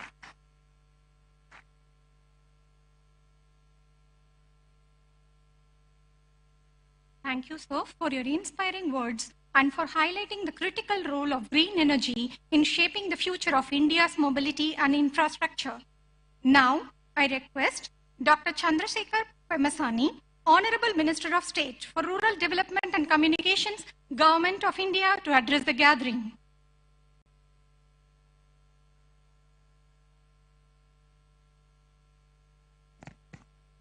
Thank you. Honorable Chief Minister of Andhra Pradesh, Sri Nara Chandrababu Naidu Garu, a leader who not only transformed Andhra Pradesh, but also inspired an entire generation of policymakers, including myself, across the country. And Dr. V.K. Saraswatji, Honorable Member Niti Ayog, whom I have just seen how deeply passionate about this renewable energy, and Sri K. Vijayanandanji, Chief Secretary, Government of Andhra Pradesh, who has longest experience in electricity and energy, and all the founders of this university, distinguished guests, including elite industrialists, entrepreneurs, researchers, innovators, media, and everyone. Thank you. Welcome to the gathering. As we gather here in Amravati, the future visionary capital of Andhra Pradesh, we stand at the threshold of a transformative era in energy. We are at a decisive crossroads where the climate change is accelerating, global fossil fuel reserves are dwindling, and the demand for clean, sustainable energy is rising faster than ever. According to the estimates, by 2040, India will be the largest consumer of energy. Today, we import 40% of primary energy with a spend of 8 lakh crores, that's close to 90 billion US dollars annually. Therefore, the energy security is India's national security. In this process, green hydrogen is not a distant hope. It is the imperative that will architect the future of our nation, our planet, and the generations to come. As everyone has said, green hydrogen is produced through electrolysis, using water and renewable energy, emitting nothing but oxygen and a clean hydrogen. Though the concept of green hydrogen is not new, it is only in the past decade that technological advancements and declining costs of renewable energy, including solar and wind, have made it commercially viable. It holds the unique power to decarbonize the sectors that have stubbornly resistant to change, including steel, cement manufacturing, refineries, chemical, heavy transport, and so forth. Therefore, this is not just about energy, it is about reimagining industrial processes that have defined our economy over a century. And India is uniquely positioned to alter this course. Recognizing this, our visionary Prime Minister, Sri Narendra Modi ji, has come up with this renewable energy policy. India has 300 sunny days every year and a vast coastline ripe for both wind projects and solar power. India has an ambitious target of 5 metric million tons of green hydrogen by 2030.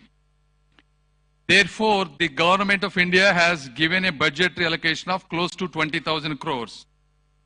And the goal of these 20,000 crores is to reduce a current 8 lakh crore annual to every year 1 lakh crore reduction. So by 2030, we can largely get to independence in energy.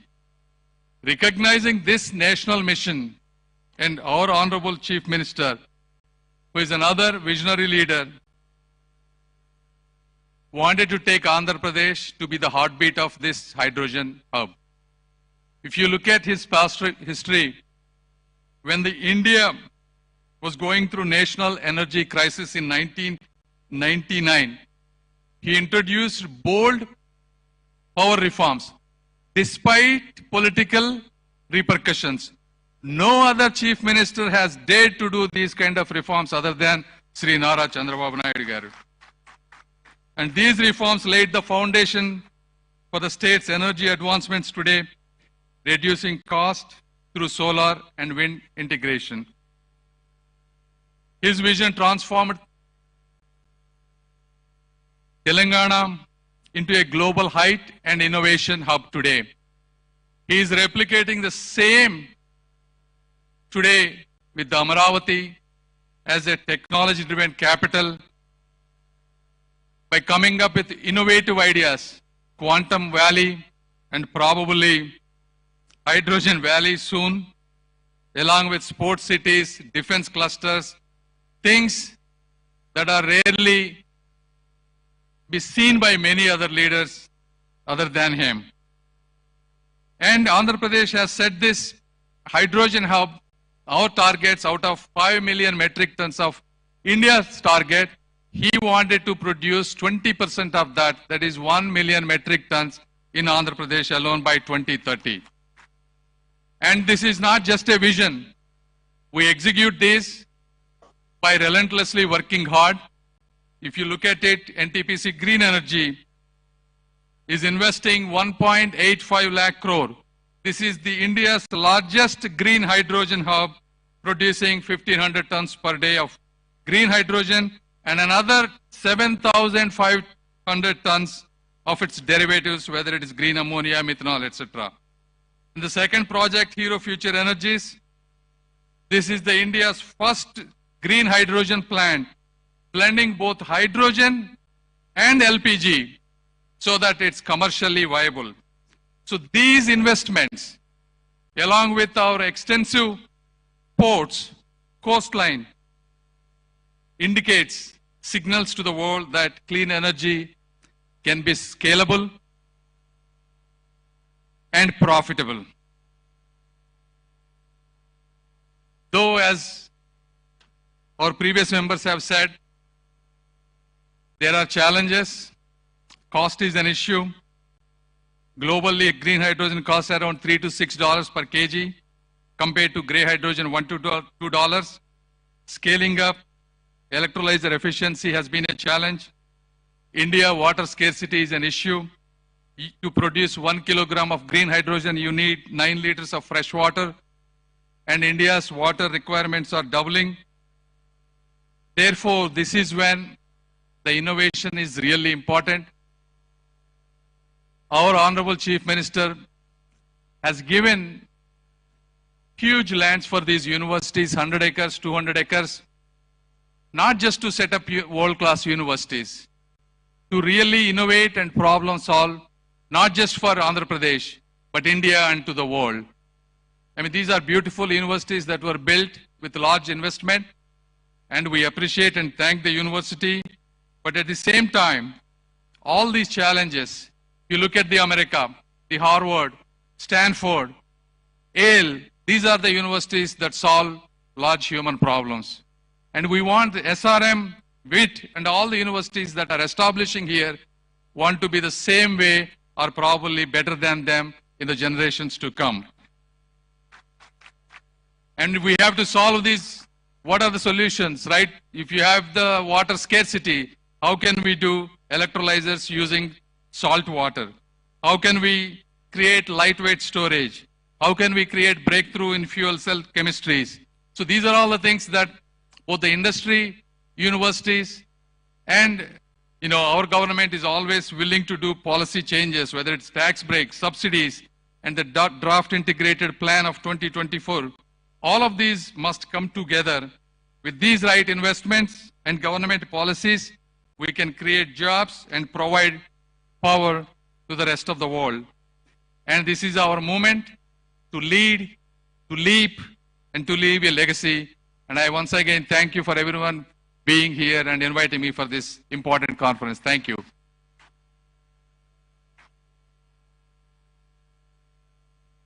Thank you, sir, for your inspiring words and support.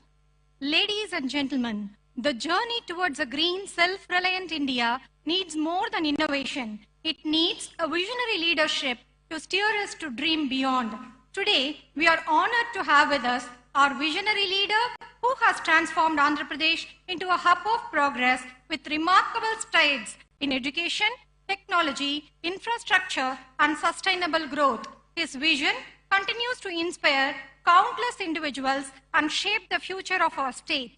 It is with great pride and deep respect that we now invite the statesman of our modern Andhra Pradesh, Honorable Chief Minister Sri Nara Chandrababu Naidu Garu, to share his vision and address this distinguished gathering.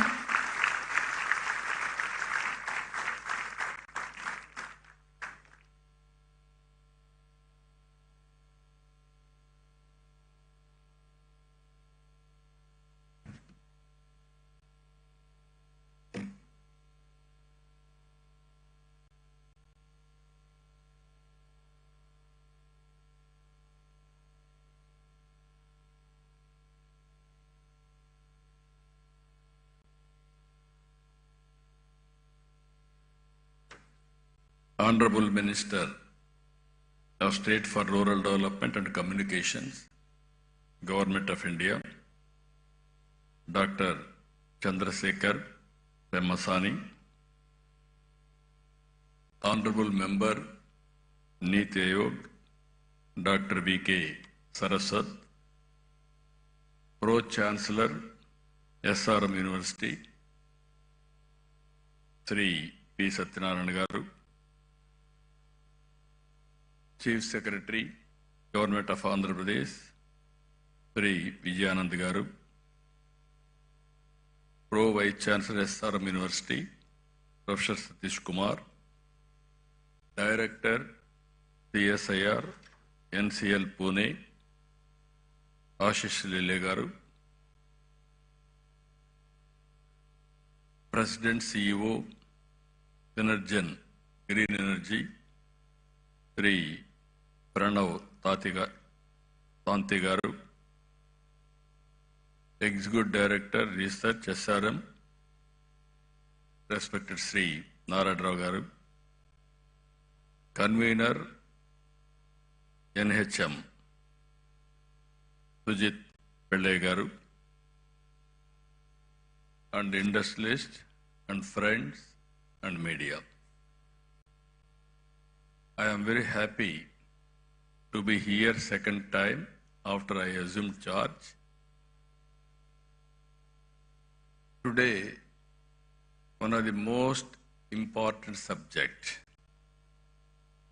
SRM is conducting. Really, I appreciate them. This is Green Hydrogen Summit 2025.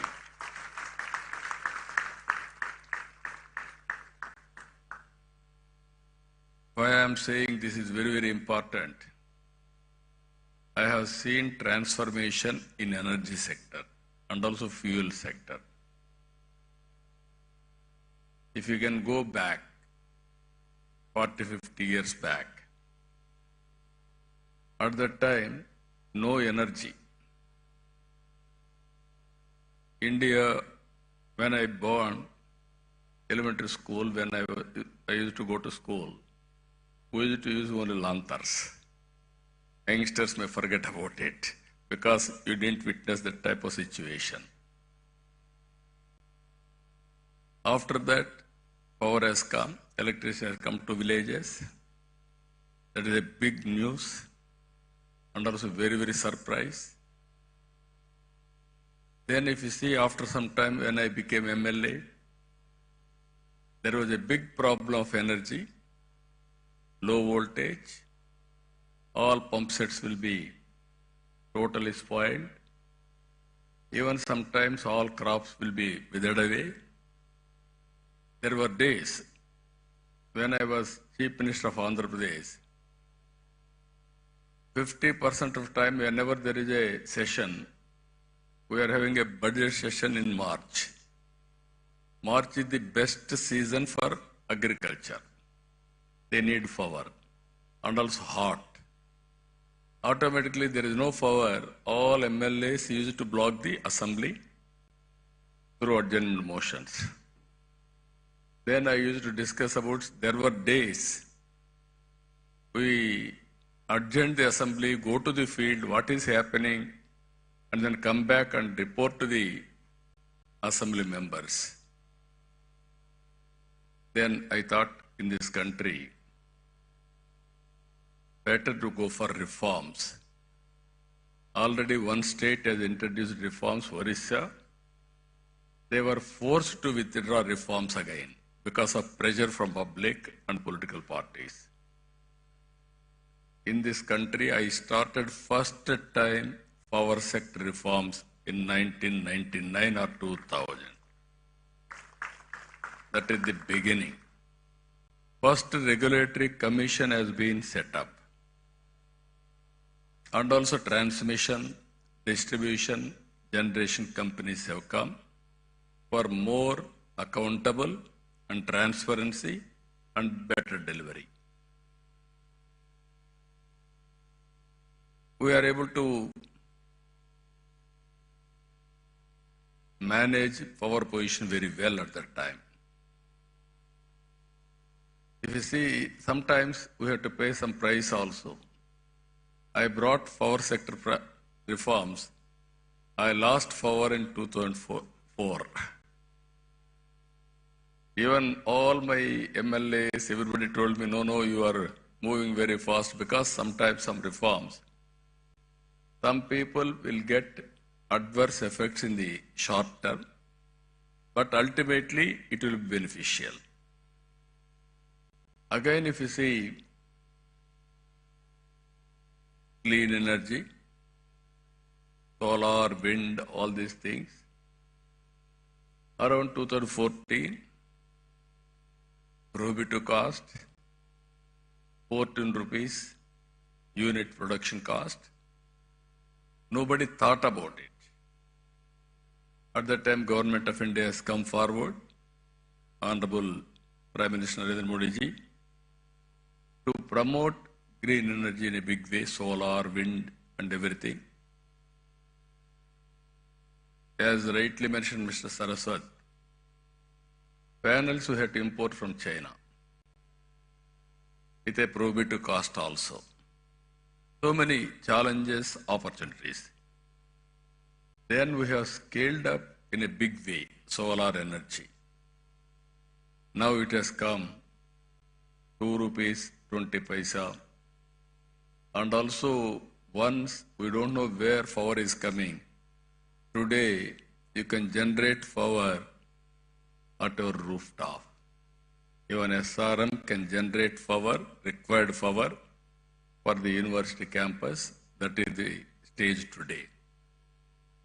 Because of solar power is coming, but it is only daytime when there is sunlight. There is a wind power. It will come only evening, that too whenever there is a wind. Now, pumped energy, that is one more concept I started not now. Around 95, 97, in Sri Salem, I started reversible pumps for peak load factor, how to manage. Then that has gone at that time, sometimes power demand also is changing according to situation. Earlier I had a problem, power shortage in the evening and also morning, 10 to 11 like that, because agriculture operations. Today, power is generated during the day. I don't have any problem in the morning.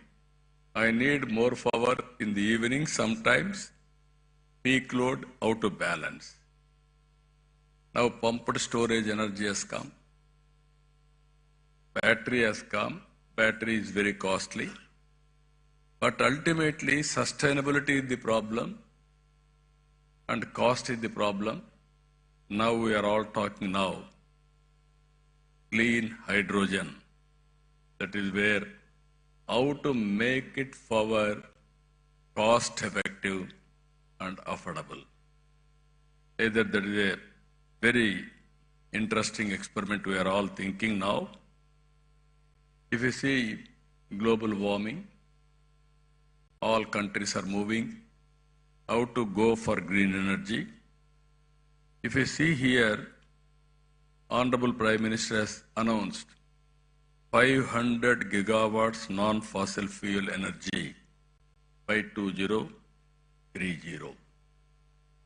And also net zero by 2070.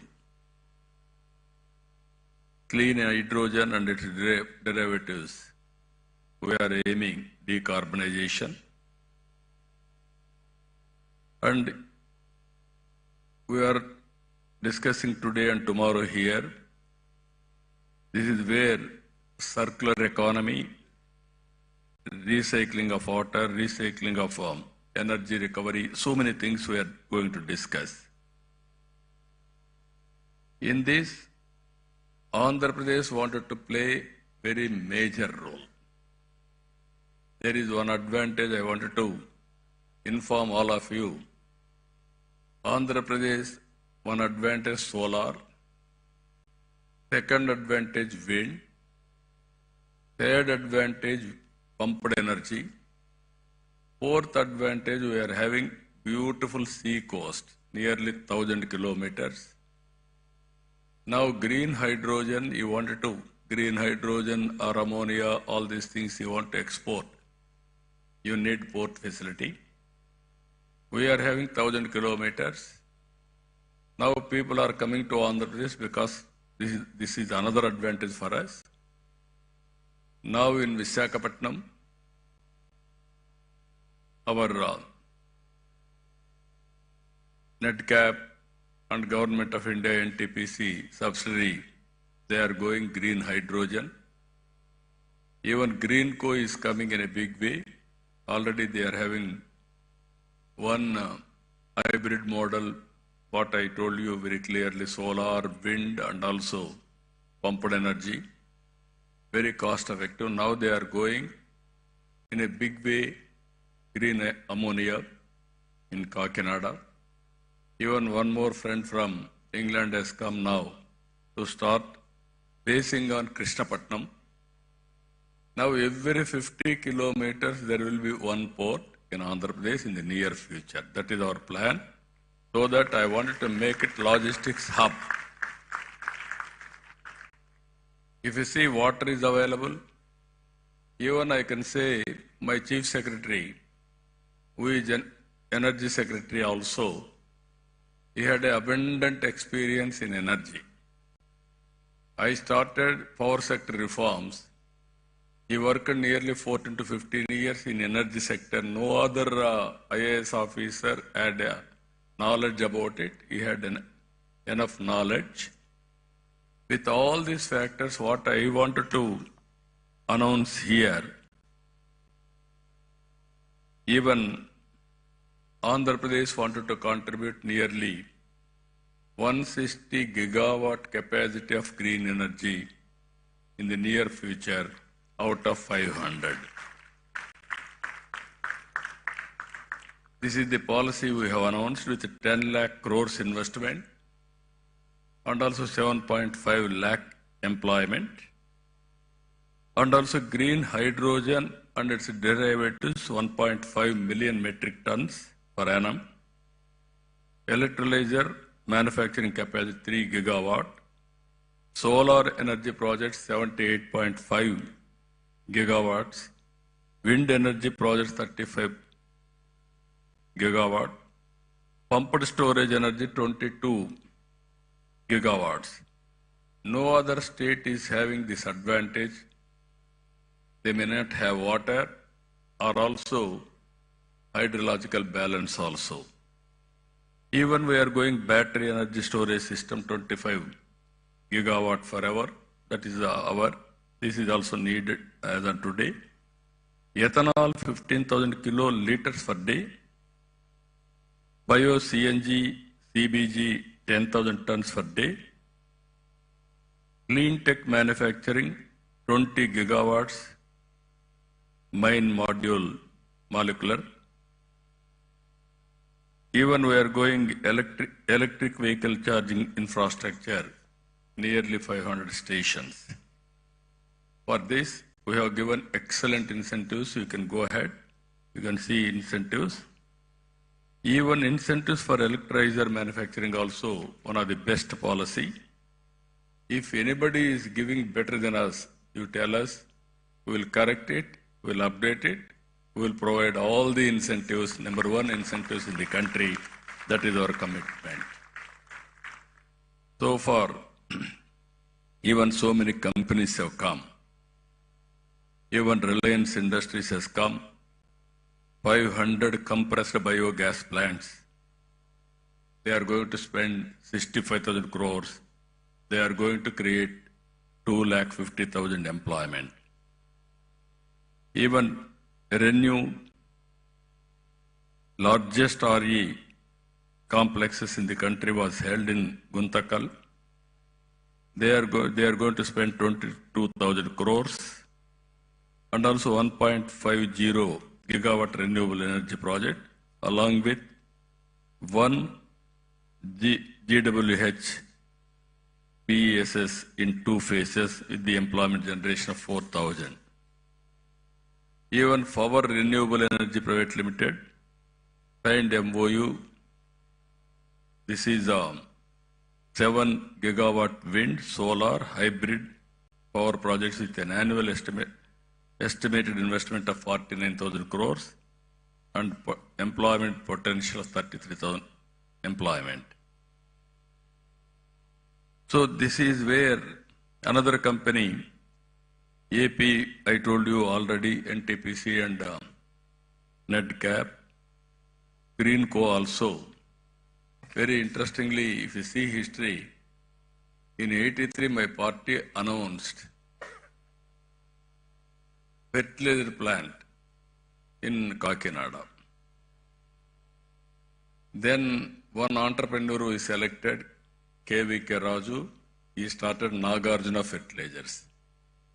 Today, Greenco has taken over that Nagarjuna Fertilizers. They are going ammonia. At that time, we have given fertilizer plant. Today, same premises they are converting into ammonia. That is the change we are doing. That is the change it is happening. As I rightly mentioned, we are having all advantages. Solar, even some states, some countries, they may have some advantage, sometimes some missing. In Andhra Pradesh, we are having all advantages. Solar, wind, pumped energy, even water is also important for pumped energy. So water is available. And at the same time, if you see further, ports are very, very important for exports. Even green hydrogen, we need water. We are having water. There is a problem, we are having sea also.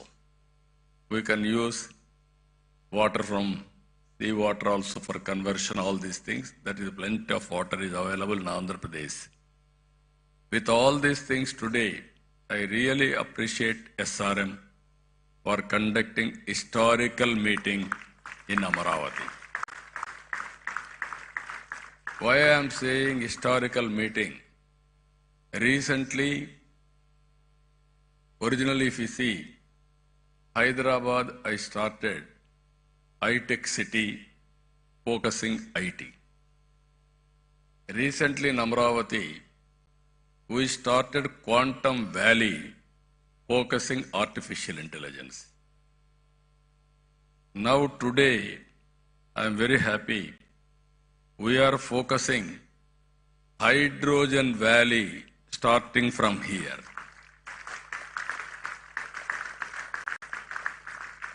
One is Quantum Valley, quantum computing, technology with deep tech, everything. How to protect environment.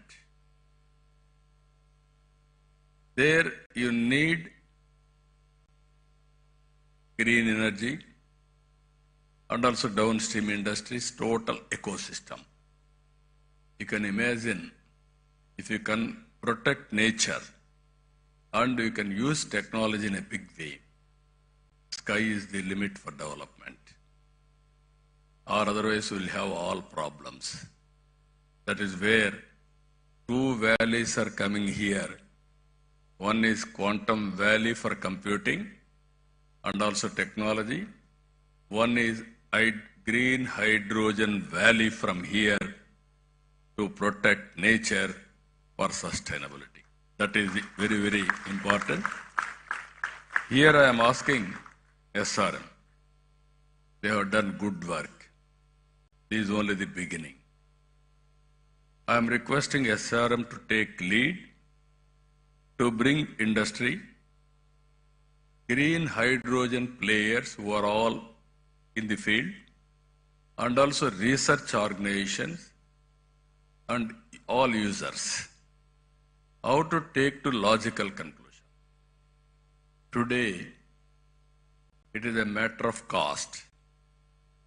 If you scale up, and at the same time, if you can go for innovations, you are all here. Our youngsters are also here. Continuously you will think you will get so many solutions. How to get best solution for reducing the cost, thereby affordability. That is only a game changer. For this hydrogen storage, transportation, and so many things, we can work it out. There I am saying today, after today, tomorrow, all discussions we'll conclude. We'll declare Amaravati Green Hydrogen Declaration 2025. Same day next year we will meet again to review what we have done, what is the progress. Bring knowledge available globally. Bring all experts and players available globally. And also we will improve further with value addition. If you can provide all solutions, I am here to give proof of concept. Some chief ministers may not understand, but our Prime Minister is very clear. He had a clarity in technology and also vision. That is where I am saying always, right time, right place, right person. That is Narendra Modi ji as on today. Now India is having very good advantages. I am telling you again and again. Reforms has been started in 1991. First mover advantage in technology, that is 1995. Demographic dividend as a windfall gain. All other countries are facing a problem of aging, where India is able to provide capable and also very, very effective human resources to solve their problems. That is the strength of India today. Even some countries are depending on India for solving their problems or serving their community. India is having capacity to serve that.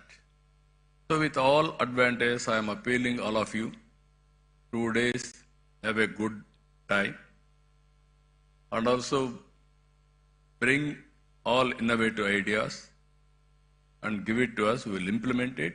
We will meet again next year, same time here. What we have done, proof of concept, and then scale it up, then replicate, then it will be model for the global community also. That is where we are going to do it. I am very happy. This is very, very innovative summit and creative summit. Earlier, all education institutions means only teaching, only academic, not application. Even abroad, every university you are seeing, either Stanford, Harvard, or Purdue, so many universities, they are bringing all players together and they are giving solutions for the problem. We have spent so much of money, but always you have to keep it in mind. What we learn has to be used for outcomes. If you provide a proof of concept, then it is a reality. Otherwise, it is only a theory. Then you have to train again for providing proof of concept. Now in India also we are changing our approach.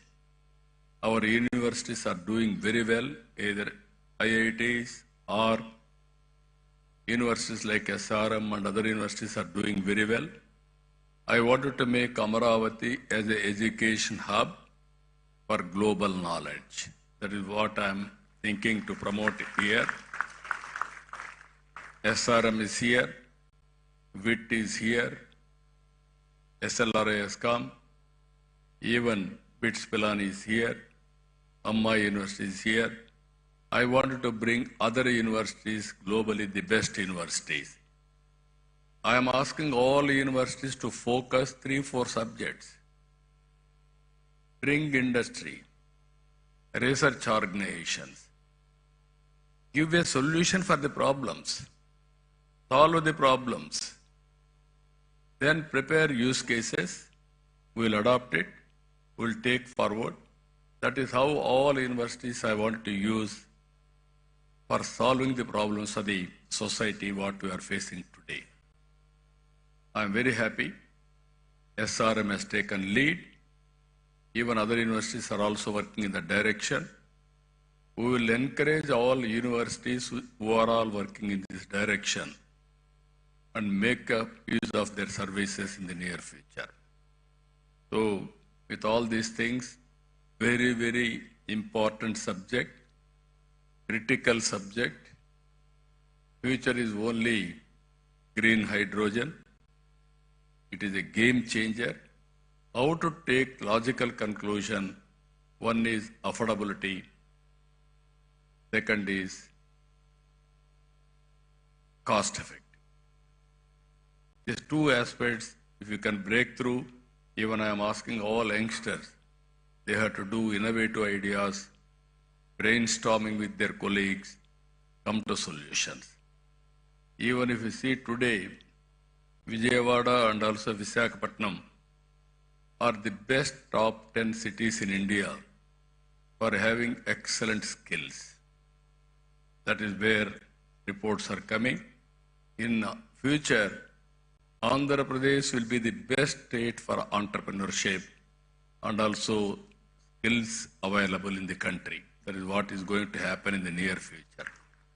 With all these things, really, I appreciate Mr. Satyanarayana, Pro Chancellor, SRM, and Narayan Rao. Always he is pushing things. I wish him all the best. Once again, all members who are all assembled here, best of luck. I wish all the best. Thank you, one and all.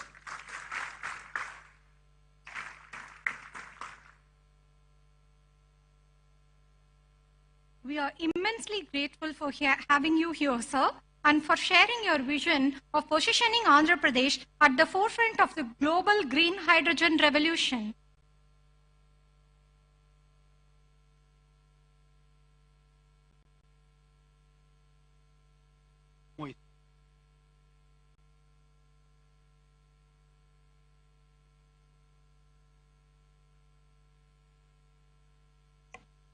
We are gathered here today in this landmark occasion to witness the signing of the two transformative memorandums of understanding between the Government of Andhra Pradesh with Yamuna and JKSH and Hinfra.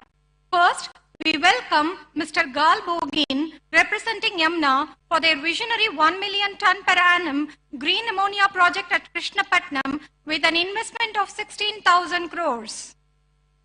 Next, we are honored to invite Mr. Tomoho Umeda, representing JKSH and Hinfra, for their ambitious project at Machilipatnam, comprising 150 KTPA green hydrogen and 600 KTPA green ammonia, with a massive investment of rupees 35,000 crores. Together, these initiatives are expected to generate approximately 10,500 employment opportunities, reinforcing Andhra Pradesh emergence as a global hub for sustainable energy innovation. These projects are being facilitated by Dr. M. Kamalakar Babu, Vice Chairman and Managing Director of NRED-CAP, under the guidance of the Energy Department, Government of Andhra Pradesh. Let's now proceed to the ceremonial signing of the MOUs, symbolizing a shared commitment to clean energy, economic development, and the global collaboration.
We kindly request Sri Nara Chandrababu Naidu Garu, Honorable Chief Minister of Andhra Pradesh, to felicitate Dr. V.K. Saraswat, Honorable Member, Niti Ayog.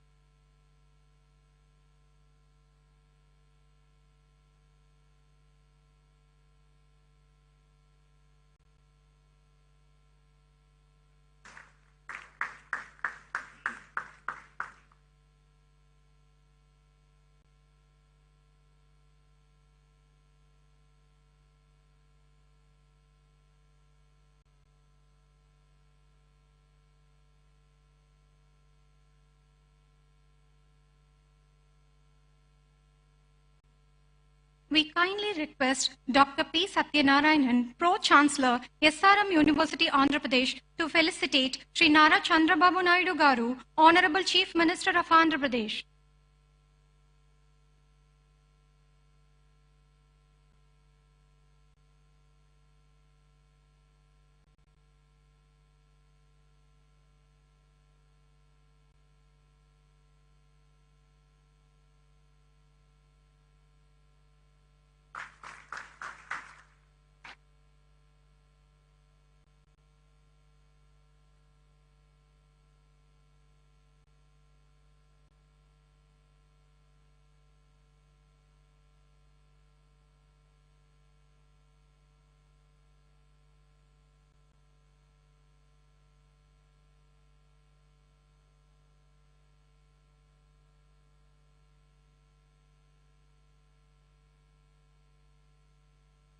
We request Professor Satish Kumar, Pro-Vice Chancellor, SRM University, Andhra Pradesh, to felicitate Dr. Chandrasekhar Pemasani, Honorable Minister of State for Rural Development and Communications, Government of India.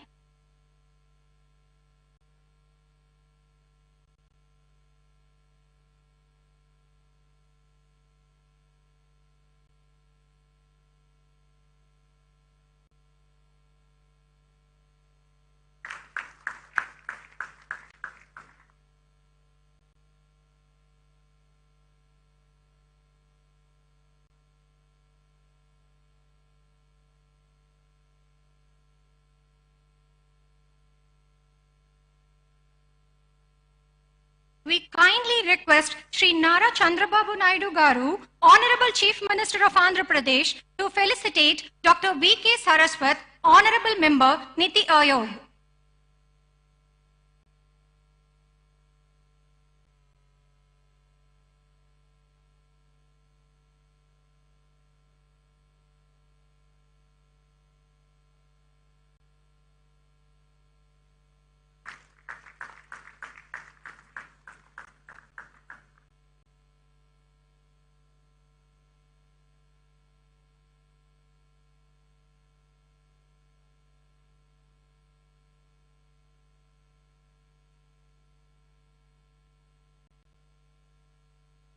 We request Professor Satish Kumar, Pro-Vice Chancellor, SRM University, Andhra Pradesh, to felicitate Dr. Sujit Pillai, Finest FMNRE.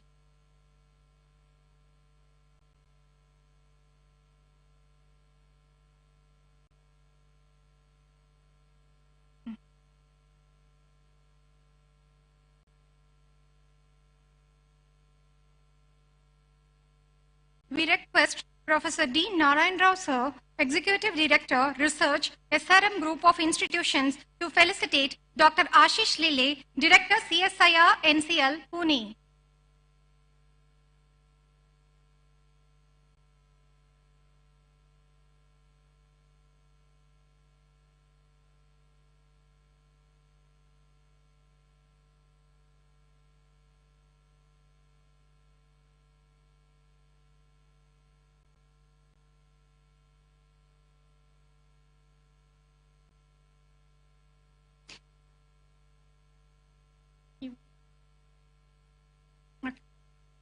We request Professor D. Narayan Rao, Executive Director, Research, SRM Group of Institutions, to felicitate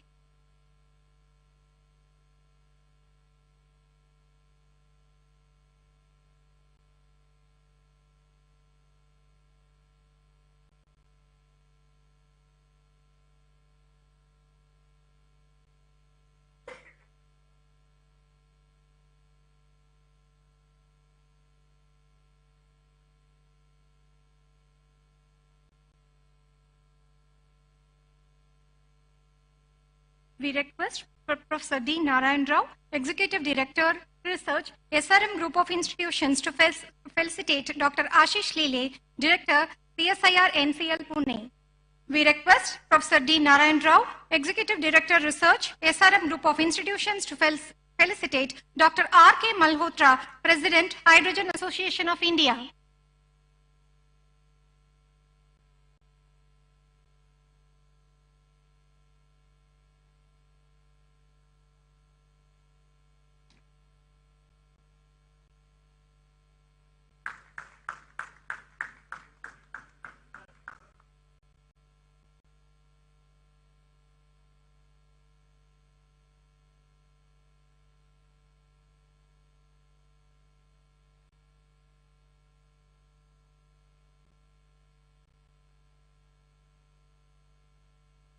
We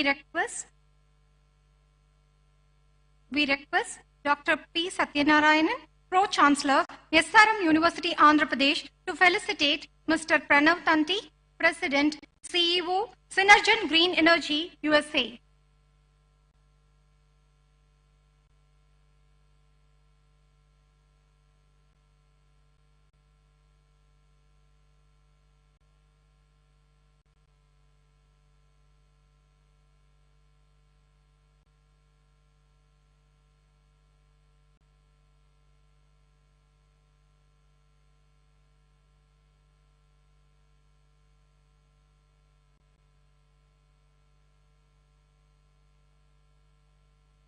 We request Dr. P. Satyanarayanan, Pro-Chancellor, SRM University, Andhra Pradesh, to felicitate Shri K. Vijayanand, Chief Secretary, Government of Andhra Pradesh.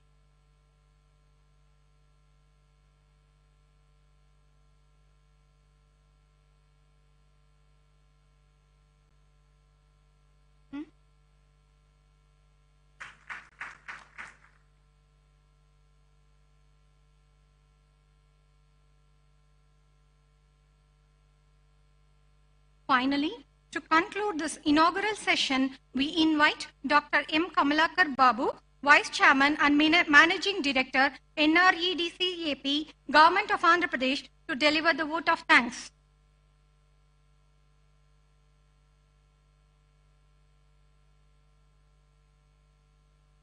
On the occasion of Green Hydrogen Summit 2025 today, it's my privilege and honor to deliver the vote of thanks at this landmark and inspiring inauguration ceremony. Sir, first and foremost, I extend our deepest gratitude to Sri Nara Chandrababu Naidu Garu, Honorable Chief Minister of Andhra Pradesh, for his visionary leadership and Swarna Andhra Pradesh 2040. Sri Nara Chandrababu Naidu Garu, his commitment to a leader who not only transformed Andhra Pradesh, energy policy, but also inspired an entire generation of policymakers, including myself, across the country. Finally, all the professors, students, esteemed guests, and Dr. V.K. Saraswati, present here Honorable today, Member Niti thank Ayog, you for your enthusiasm, whom I have just dedication, seen how and participation. deeply Your presence passionate makes about this marks the renewable beginning energy, of a transformative and Shri journey toward K. a Vijayanandan greener ji, tomorrow. Let us Chief carry Secretary, forward the Government of momentum Andhra to Pradesh, today's inauguration, who has fostering deeper collaboration, driving who has policy longest innovation, experience and catalyzing in strategic electricity investments and energy, as we collectively and shape all the the future of green hydrogen founders of this in university, Andhra Pradesh and beyond. Thanks distinguished everybody. guests, Jai Hind, including Jai Andhra Pradesh. elite industrialists, entrepreneurs, researchers, innovators, media, and everyone. Thank you. Welcome to the gathering. As we gather here in Amaravati, the future visionary capital of Andhra Join us Pradesh, for a lunch break. we stand at the threshold We of a encourage you to transformative use this era time in to energy, connect with other participants and We are visit at the a booth in decisive the exhibition crossroads, area. Our volunteers will guide where you. the climate change is Please accelerating, be here for the next session by 3:30 p.m. global sharp. fossil fuel reserves are dwindling, and the demand for clean, sustainable energy is rising faster than ever. According to the estimates, by 2040, India will be the largest consumer of energy. Today, we import 40% of primary energy with a spend of 8 lakh crores, that's close to 90 billion US dollars annually. Therefore, the energy security is India's national security. In this process, green hydrogen is not a distant hope, it is the imperative that will architect the future of our nation, our planet, and the generations to come. As everyone has said, green hydrogen is produced through electrolysis, using water and renewable energy, emitting nothing but oxygen and a clean hydrogen. Though the concept of green hydrogen is not new, it is only in the past decade that technological advancements and declining costs of renewable energy, including solar and wind, have made it commercially viable. It holds the unique power to decarbonize the sectors that have stubbornly resistant to change, including steel, cement manufacturing, refineries, chemical, heavy transport, and so forth. Therefore, this is not just about energy, it is about reimagining industrial processes that have defined our economy over a century. And India is uniquely positioned to alter this course. Recognizing this, our visionary Prime Minister, Sri Narendra Modi ji, has come up with this renewable energy policy. India has 300 sunny days every year and a vast coastline ripe for both wind projects and solar power. India has an ambitious target of 5 metric million tons of green hydrogen by 2030. Therefore, the government of India has given a budgetary allocation of close to 20,000 crores. And the goal of these 20,000 crores is to reduce a current 8 lakh crore annual to every year 1 lakh crore reduction. So by 2030, we can largely get to independence in energy. Recognizing this national mission, and our Honorable Chief Minister, who is another visionary leader, wanted to take Andhra Pradesh to be the heartbeat of this hydrogen hub. If you look at his past history, when India was going through national energy crisis in 1999, he introduced bold power reforms despite political repercussions. No other chief minister has dared to do these kind of reforms other than Sri Nara Chandrababu Naidu garu.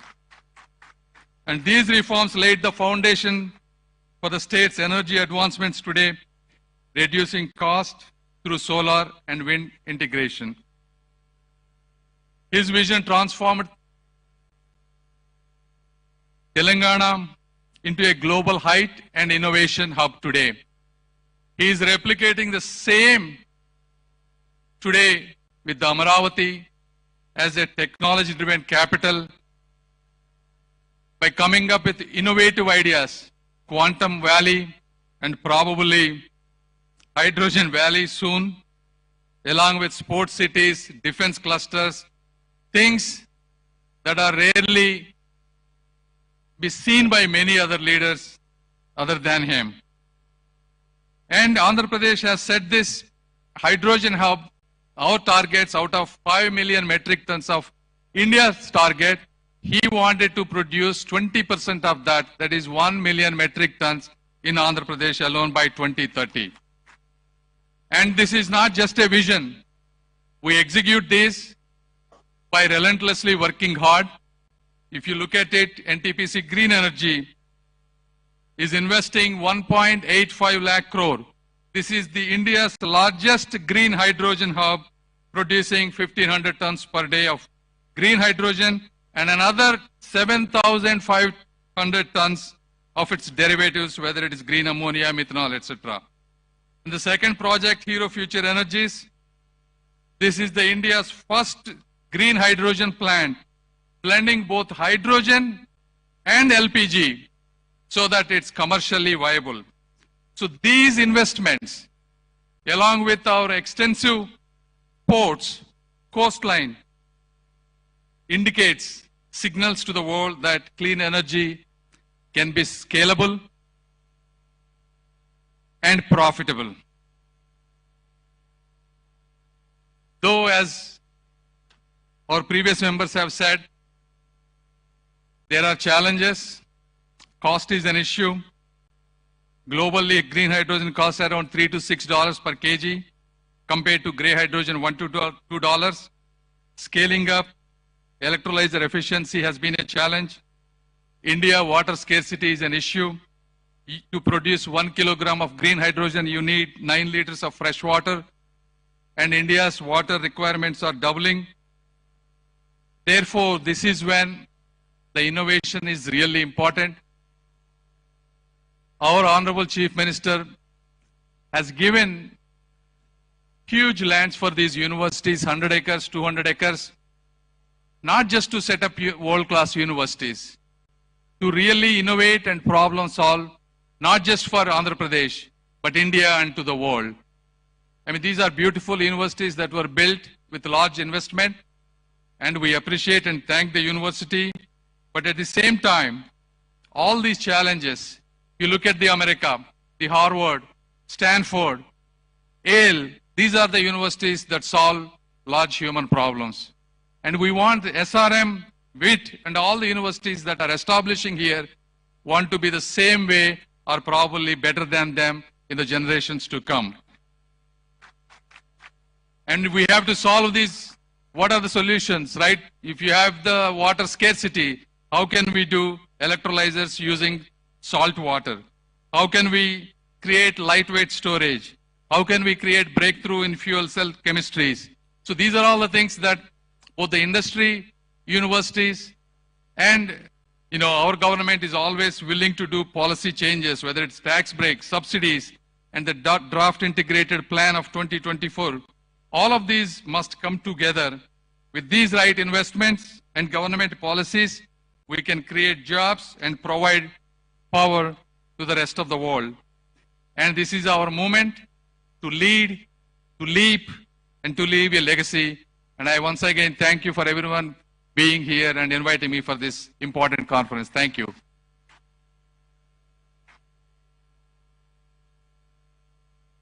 Thank you, sir, for your inspiring words and support.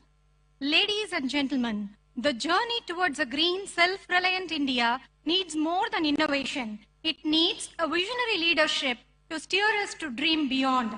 Today, we are honored to have with us our visionary leader who has transformed Andhra Pradesh into a hub of progress with remarkable strides in education, technology, infrastructure, and sustainable growth. His vision continues to inspire countless individuals and shape the future of our state. It is with great pride and deep respect that we now invite the statesman of our modern Andhra Pradesh, Honorable Chief Minister Sri Nara Chandrababu Naidu Garu, to share his vision and address this distinguished gathering.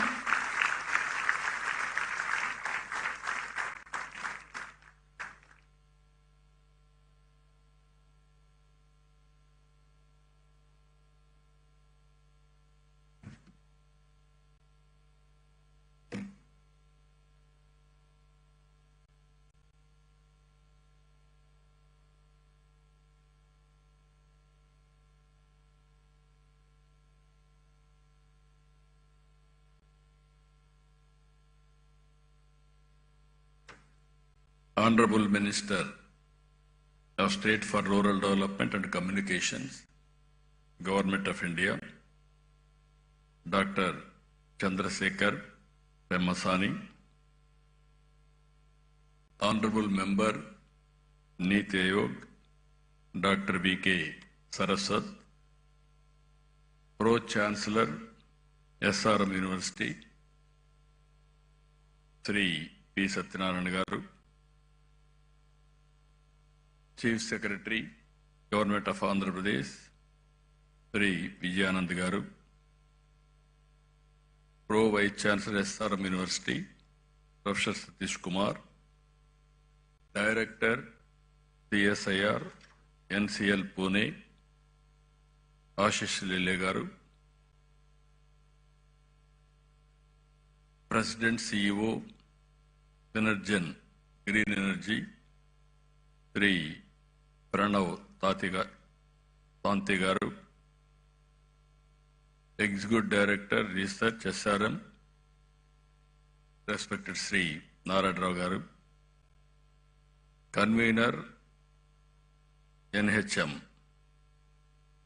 Sujit Pillai garu, and industrialists and friends and media. I am very happy to be here second time after I assumed charge. Today, one of the most important subjects SRM is conducting. Really, I appreciate them. This is Green Hydrogen Summit 2025.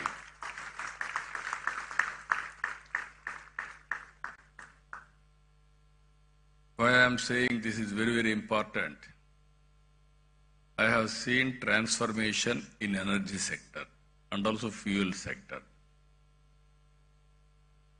If you can go back 40, 50 years back, at that time, no energy.